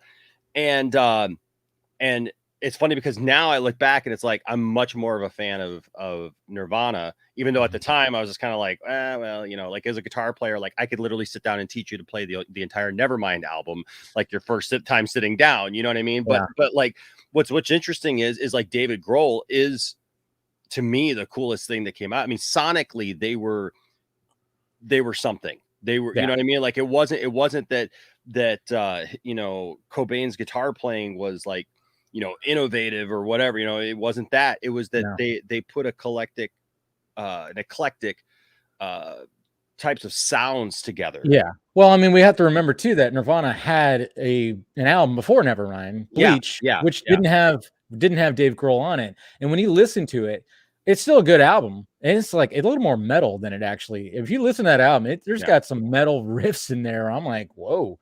It was like, and some double bass and shit like that. I was like, wow. Yeah. But it was when they got Dave Grohl, that was just a missing piece. Yeah. And I remember even watching like, you know, talking about stuff. And when he joined the band, it's just like, yeah, he just had that way about him where he just has that sound of just beating the crap out of the drums, you know. And I was even, you know, last night too, and just hanging out with people and just going through stuff. And we're going through and watching some Dave Grohl stuff because he does like these Hanukkah sessions that he's been doing with his producer. They're really great. We were going through those and he plays drums mainly on that. And I was always just, you know, I was just mentioning, I'm like, man, he's singing and playing drums. Not easy to do unless it's like an easy beat, which I can see. But I mean, obviously, I don't know how I even ask you, like playing guitar and singing, that just blows my mind. I don't even know how you do that. But at the same time, I could see, because I am coordinated to play the drums, I could see singing and playing the drums. But sometimes there's those complicated beats. Yeah. And I was just mentioning like how Dave was like, he just beats the crap out of the drums, but it's just so the way that he does it, it's just really awesome. And then of course you got Taylor Hawkins, his, you know, Foo Fighters drummer, a little more he's more technical. He's more in the wrist. He's more just doing like stuff like that. And then he got Lars Ulrich, who's he just really beats just beats the drums up like crazy. And he's got his own style as well. And yeah, so that's why I mean, like, I'm obviously just being a drummer, I always like look at the drum. And then you got somebody like Danny Carey from Tool, man, and you just look at that guy's on a whole other level. It's amazing. My son's a drummer, and I mean, Landon, he always had really great rhythm. And I tried to get him lessons early on, about the time he was 9 years old, to kind of like craft that, because I didn't start playing guitar till I was 15, you know, and so like I wanted to kind of get him started since I knew he had a love for it, but I couldn't get him to practice. And so he would literally show up at his lesson, and he would take like 20 minutes of his hour-long lesson. He'd be all caught up, right? And like, so his teacher was impressed, but his teacher like just wanted him to kind of like apply himself, you know, a little bit more. And so he wasn't ready to do that. And then me and his mom ended up getting him a drum kit. We went in on a drum kit 1 year because the store was closing and they had like all these blowout deals and stuff. And so we got him this really nice drum kit. And I come home one day, dude, and he's playing, and I knew exactly what he was playing. I pull up, I'm outside, you know, because we have like a little mud room between the house and the garage, and that's where his kit is and everything. And he's playing System of a Down. Not Chop Suey? Yeah, Chop Suey, right? Chop Suey, and yeah. like I pull up and I know exactly what he's playing. Yeah. And that's pretty complicated. like I too. can't hear the music at all. Yeah. All I hear is his drumming, right? You know, it's like you know, and I'm just like, what the heck? Who's in the mudroom, right? You know, and like I look through the little window and I'm like, oh yeah, this is good. And I mean, and that's the thing, man. It's like I think it's really cool. Like I've played with a lot of different drummers and you know, just a lot of different musicians, and it's really cool to see how different people they do have their different style and their intensity, you know, and stuff. And it's always I love being a musician because I think it's like knowing a secret that, like, as a guitar player, there's you know a billion guitar players literally, right? Like you know, people who know various degrees, but like I feel like it's like knowing a secret that only you know because only you play like you. Yeah, it is interesting. You know, everybody's. I mean, and that could be applied with everything. I mean, even like with our YouTube channels, like your style is different from my style, and you know, my style is different from some of the other people out there that going back to Andre or any of those guys, or anybody who has a YouTube channel. I mean, we all have our unique styles of how we approach this stuff, and I think that's what's cool about it. But yeah, when it comes to music, I mean, I'm also like into like the classic rock. I get into that stuff too. You're any with that, like your Zeppelins and your Hendrixes, all that stuff. But it's funny too because when it comes to newer stuff, and the newer stuff maybe not so much for me. When it comes to newer. But if the Foo Fighters have a new album out, of course I'm gonna be the first one to get it. Metallica, same way. Any of the bands that I've like just grown up with and just those were my bands, I'm like, all right, new album, cool, I'm down for it. You got Black Keys, I love the Black Keys. I mean that's a newer band. I would say that's probably a band that I love that is more new, I guess you could say, even though they've been around for a while. Yeah. But they haven't been around since, like the Foo Fighters, Metallica, obviously. But I love the Black Keys, man. I mean, and I love bands that when you listen to each album, it's distinct. Like it's not the same, Yeah. And I think the Foo Fighters, like Dave Grohl's even said that he always tries to do something different. And you hear it within, you won't hear like the same sound. I mean, you want to hear the same kind of sound over and over again, listen to a bunch of Slayer albums. Right. Yeah. You're just going to get basically one kind of thing, which is fine. I like Slayer, but I also like, even Metallica, when they try to transition from, all right, we're not going to be thrash all the time. We're going to do a ballad. We're going to get a little slower. We're going to cut our hair. Did people like it? No. But are they still around? Yes. Yep. They stood the test of time, man. I tell you what, exactly. And you're right about David Grohl. I think it's funny with David Grohl. I saw, did you see the Kelly Clarkson interview that he did? I don't think I saw that. No. Where she did this interview with him, and she's talked to him. I can't remember what song it was. I think it was about Learn to Fly. And she was talking about like she had this like deep meaning for it or whatever, that like she was reading into it and everything, and she's just like, it's like when you said this lyric, like I just always think of this, whatever, and she's like really, puffing him up and stuff. And he's just like, okay, so here's where I kind of deflate all that. And she's like, okay, yeah, so tell me what's on. He's like, it's really because I wanted to learn how to fly. And she's just like, what? Like she's just giving it like this like really existential, like meaning and everything. And he's just like, yeah, no, I wanted to fly. I know. And that's what's so great about that. That's what's so great about, I mean, any forms of art is like people can interpret it differently. It could strike a chord differently. And that's what's so great about music. It's like, yeah. And I think even James Hetfield, I heard him talk about like when it comes to writing lyrics, it's like, oh yeah, this might mean to me a certain thing, but if it means something different to you, that's fine. There's nothing wrong with that. That means I'm doing my job of writing some lyrics that are striking a chord in you. And even though it might not be the same thing that I'm feeling when I'm putting it on the paper, it's still a great thing, And I mean, that happens with like anything, you look at, you look at a piece of art, it might hit you different than, you know, some people might, I don't know what the hell this is, a bunch of freaking shapes. What are you looking at? Right. But there might be somebody like, oh, I see what they're going for right here, and blah, blah, blah. You know, there's always going to be that. And that's pretty funny. I think I saw that clip actually that you were talking about. It was floating around the timeline where he mentioned that. And it's just like, yeah, I mean, it's cool that happens. I love the fact that he was going to deflate it like that. That's funny. I'll show a little bit of this. I don't know if you've seen this. This cracks me up here. Let's see. Oops, hold on a second.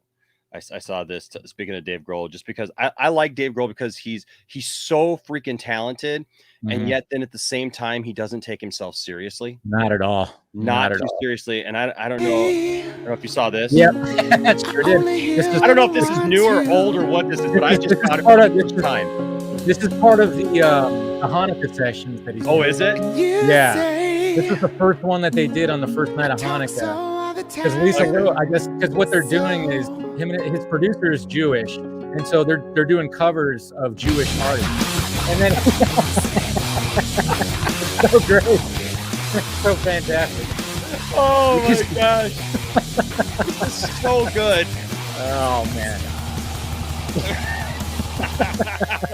And it goes right back into the dress.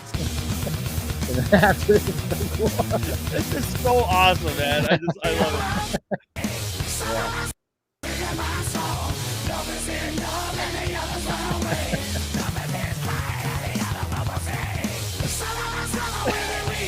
Especially since I love this song growing up, man. Right? You know, it's funny. I used to hate this song growing up. I was like, oh, I hate that Lisa Lip song. Now I like it, like the actual song. Yeah. But yeah, this was hilarious, man. Yeah. It's so funny. Oh, I love it. I saw it the other day, and I was just like, I brought Tiff in. I was like, Tiff, you got to see this. Yeah, like, this is because you're not. I mean, first off, you get thrown off by the fact that he's like in the dress and he's singing like that, and then all of a sudden it just, and you're like, oh, it's beautiful. It's beautiful. God, that's what I love about it. I mean, because did you ever hear about his metal album that he made in the '90s called Probot? No. Yeah, I should check it out. He was like, because he's Dave Grohl. Yeah. He wanted to make a metal album. So he wrote all the music. He basically played all the music, drums, guitar, all that stuff. And then he brought in different metal singers to sing the lyrics. Like he's got one with Lemmy. I think I forgot some of the, you should look it up. Probot. It came out in like 97 or 98 or something like that. It's really good. But yeah, that just shows you how talented that guy is. He just the first Foo Fighters album was entirely him. Yes. Some people don't know about that. It's like, yeah, he just wanted to make music and didn't want to say, oh, Dave, this is Dave Grohl. He was like, no, I want it to sound like a band. Yeah. So he came up with Foo Fighters, and the rest is history. I love his line about that in the documentary. He goes, if I knew this was going to go this far, I would have came up with a different name because it's the most ridiculous name in the world. I'm like, it's a ridiculous name, but it works. It does, man. It works. And I tell you what, he's definitely cemented his place in musical history. Oh, yeah. Is just one of the greatest. Hall of Fame twice now. He got inducted with Foo Fighters and Nirvana, so that's awesome. Yeah. Now, as we kind of bring this to a close, what is something, Dave? I mean, people watch you every week. You know, they've gotten to know you. You've been part of a bunch of high profile things. But like, what is something about Dave Pena that you think would surprise us? Like something that not everybody knows about. Like really get into the core. You know? Oh, that's interesting. I don't know. What would something like, or even something that you wish people knew about you that maybe they don't know? Yeah, I'm trying to think. Like, what would that be? Well, yeah, I'm trying to think. See, that's the thing. Put me on the spot here, Enosh. I know. I'm nervous, I'm flustered. The questions early, so you can prep, and have that. I know. But I'm like, trying to think. I mean, like, there's nothing really. I mean, I kind of just wrong with that. Nothing wrong with that, Jesse. I wear the bra. There you go. No, but that's funny. No, I don't know, because I kind of just put everything out there. There's like, I would say like, when it comes to, maybe some people would not expect that I was like really heavily into baseball at one point. until I got to high school, and then it's just like when the politics of that, and I just gave it up. But but see, that's like not really anything like too juicy right there. I think I've talked about it before, but I think maybe like some people wouldn't want to. What we talked about earlier is like my short films, which are somewhere out there in the ether. There's like my short films, and then a fact that I've written full-length screenplays also that maybe will get converted into something else at one point. I don't know. I don't really talk about that too much. Like the fact that I want to write a novel, that I have like 80% of a novel written in a computer that is crashed. I gotta break open that hard drive and try to get it out of there, because I was like, crap, I have that stuck in there. It's not finished. I have notes on how I want to finish. So yeah, stuff like that where I guess you could say writing, and just kind of being creative in that space where, like I said, I've written screenplays and I've written and see, there you go. Thank you, Mom. Appreciate it. She's got a bunch of pictures for sure. That's awesome. I can relate, man. I can relate, dude. Like growing up, that's what I wanted to do. Like I was all about baseball. I was captain of every baseball team that I was on. Like I was, like 1 year I played Little League, and our coach literally quit halfway through the season. And I coached, like at 13, I coached the team for the rest of the year. Like I was the kid I was the kid in my neighborhood that I had an Army duffel bag, and it was filled with bats and balls and gloves and catcher's equipment. And I was, it was before, a lot of stuff. So like I just all summer long, I'd get up in the morning and I'd walk around the neighborhood, or I'd get on my bike and I'd have my bag, and I'd go to kids' houses and I'd be like, hey, we're going to go up to the school. We're going to play baseball, like you meet us up there, and then we'd all go up there and spend all day long until the sun went down and you couldn't hardly see the ball anymore. But then when I was 15, I picked up a guitar. Yeah. And that kind of changed it. That's going to change. Yeah, it does. And it just kind of changed my focus. Yeah. Yeah. I would say that too. Like, because, I was and I think actually we talked about this when you first showed up on my stream. I think we kind of veered off into baseball talk, which was great. I always love it when you find something talk about. I mean, I've had it with Chainsaw Reacts. He's a big Metallica fan too. And there's times when he's on, we'll go from talking about the nerdy stuff, and all of a sudden we're just Metallica talk for another half an hour, just because I love it when it transitions from the main stuff and then it goes into that. But we talked about, I think we veered off on baseball favorite players and all that stuff like that. So, but yeah, you're right. I mean, even when I kind of just gave that, thank you, I appreciate that.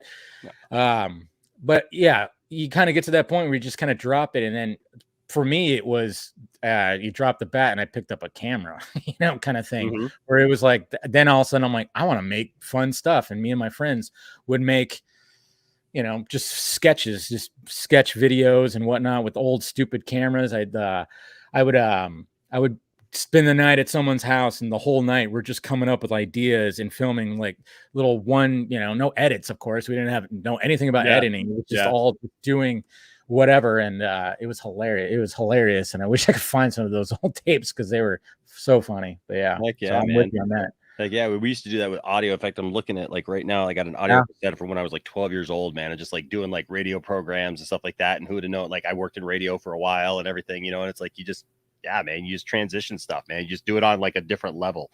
Oh yeah, exactly. Yeah, I used to do that kind of stuff too. I actually, as a kid, I used to do that a lot, where I just hit record and just say just dumb things. Yep. And and then it turned, when I got in my teens, I have some good impersonation. Thank you, Mom. Every now and again. What's your best impersonation? I would always bring out the Trump on the show. The Trump always comes out anytime that there's a mention of China. It just comes out naturally. Come on, it's just the way that it happens. You got your Arnold, your Stallone. Those just will come out too. But it's a little daunting when like your best impersonations all of a sudden like those like. Like I feel bad for everybody like who does a Cosby impersonation and can't do them anymore, like and then I just saw this clip, man, like because I do a really great Sean Connery impersonation. Sean Connery's good, and so like I do this Sean Connery impersonation, and I just saw this video the other day. Literally, I'm just like, what the heck? It's like from like 1970 something. I think I know what video Barbara Walters, where like he's talking about like sometimes you just gotta hit a woman, and I'm like, and you're just like, well, shit, I'm not going to do this compression anymore. It's it like, doesn't seem that I'll be able to do this one anymore. Exactly. I have to take it in a whole new direction. Yeah. I know. You see stuff like that. Yeah, you can still bust it out and just, right. Yeah. Take it back. Thanks, Junkman. This $5 says, I got nothing to say, but here is some support. Hey. Every support matters, man. Every little bit, man. Helps out that pirate ship. Absolutely. Real quick, Mask of Shy wants to know what kind of genre is your favorite? Books, thriller, like a thriller, like I'm a big Chuck Palahniuk fan. I like his crazy way of telling stories. Very, I mean, sometimes it's thriller. I mean, but he makes you really like think, and he's all over the place when it comes to like his ideas and stuff like that. I've been always a fan, but growing up, I was always into the sci-fi books, Goosebumps, R.L. Stein's, Bruce Cavill, that guy. Those kind of books when I was growing up, and then nowadays it's just like I like books that obviously I can make you think and just those kind of books, but I really like the thriller-y, sci-fi kind of books. I'm currently trying to get reading Dune because I have never read Dune, the novel. It's a little bit of a tough read, but still good. Mm-hmm. Yeah. You both, your mom and Mask of Shy, say that you do a good well, if you saw my Halloween costume, I was full on Ace Ventura, and I entered a contest, did not win, but I got a lot of cheers because when I walked up on stage, I did the full on walk and everything, and then I had people that came up and took pictures and everything. It was fun, but sadly did not win.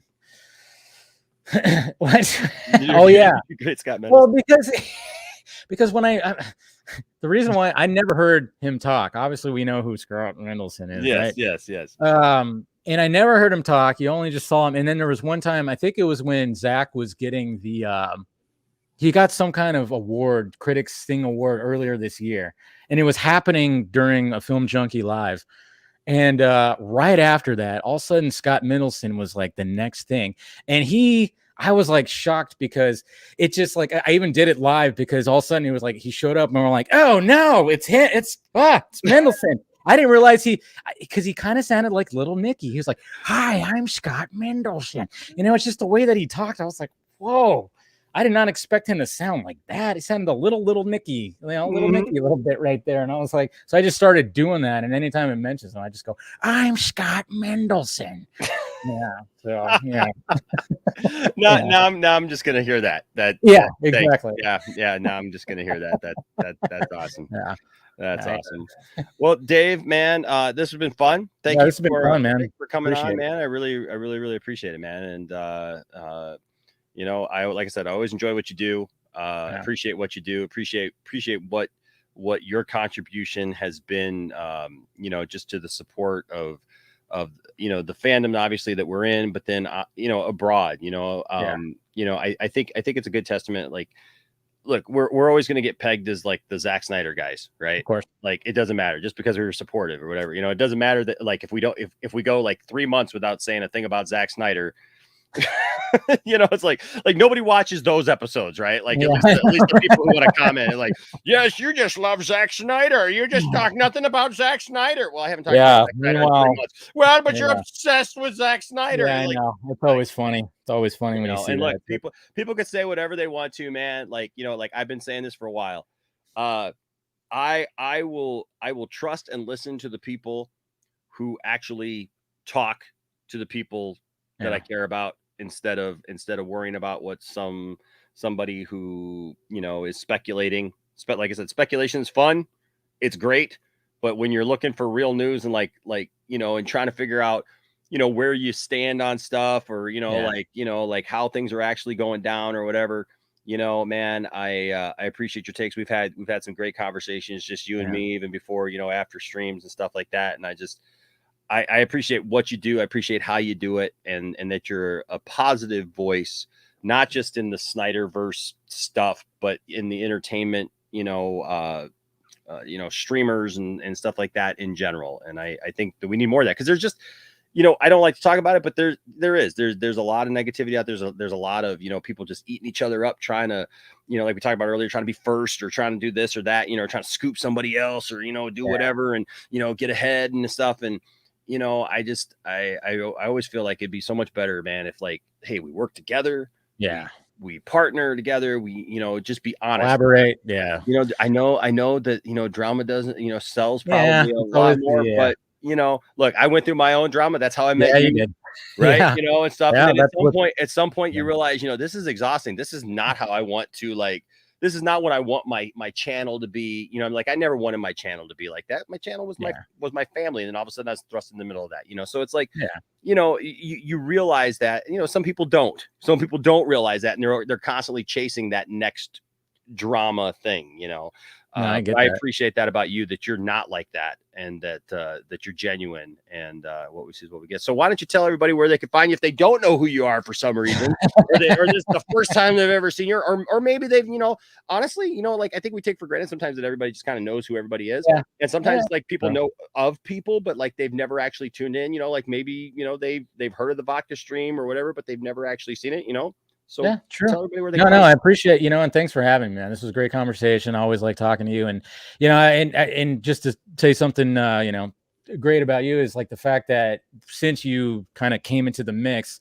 I've really, and this is not just with you, but with others too, because, especially being in the Snyder fandom, I didn't really see much other channels, and then all of a sudden they started popping up, your Chris Wong Swensons, your Real Anarchies, like those, but then all of a sudden there was like another influx that that kind of came about, and then just to see the growth, especially your growth, I've really just enjoyed that, in the fact that you had Fisher on, you've had other people on, and all those, it's just been great. So I appreciate having me on, and we'll get you back on the vodka stream too, and have some more chats and everything. But yeah, you can find me if you find me on Twitter at Davey Pena, 2 E's. If you want to check it out there, I'm just usually spitting out nonsense on there, like lighting fires every now and again, apparently. But yeah, you can also find my channel, Film Junkee, with 2 E's at the end too. Just type in that. Got vodka stream. I'm on TikTok if you want to see on there. Just type it all in. It's all the same. Everything's on there. And yeah, I appreciate you guys watching this conversation. This is great. Yeah. So, and I'm actually putting it in here as well in the chat there. So there you go. Guys have a link now that you can go check out his channel. Make sure to hit subscribe and grow his channel and become part of that. And I just love us all supporting each other here in this. Exactly. We're all in this. What it's all about. Yep. Absolutely. Exactly. Absolutely. So, hey, this was fun. I look forward to more conversations. You brought up Chris, and I've already talked to Chris. We're going to have Chris Wong on. So, Chris Swanson on. So, I'm looking forward to that conversation. And, yeah. So thanks guys for being here. I hope you guys enjoyed this. And, yeah, like I always say, don't tell anybody that their fandom doesn't matter, and don't let anybody tell you that your fandom doesn't matter either, but seek to have good conversations, seek to have respectable conversations, and, speculate all you want. But at the end of the day, treat each other with respect, and come back to some common sense every once in a while, and don't let things run away with you. Right. So amen. That's right. And until next time, we appreciate all of you. Stay nerdy. Bye-bye.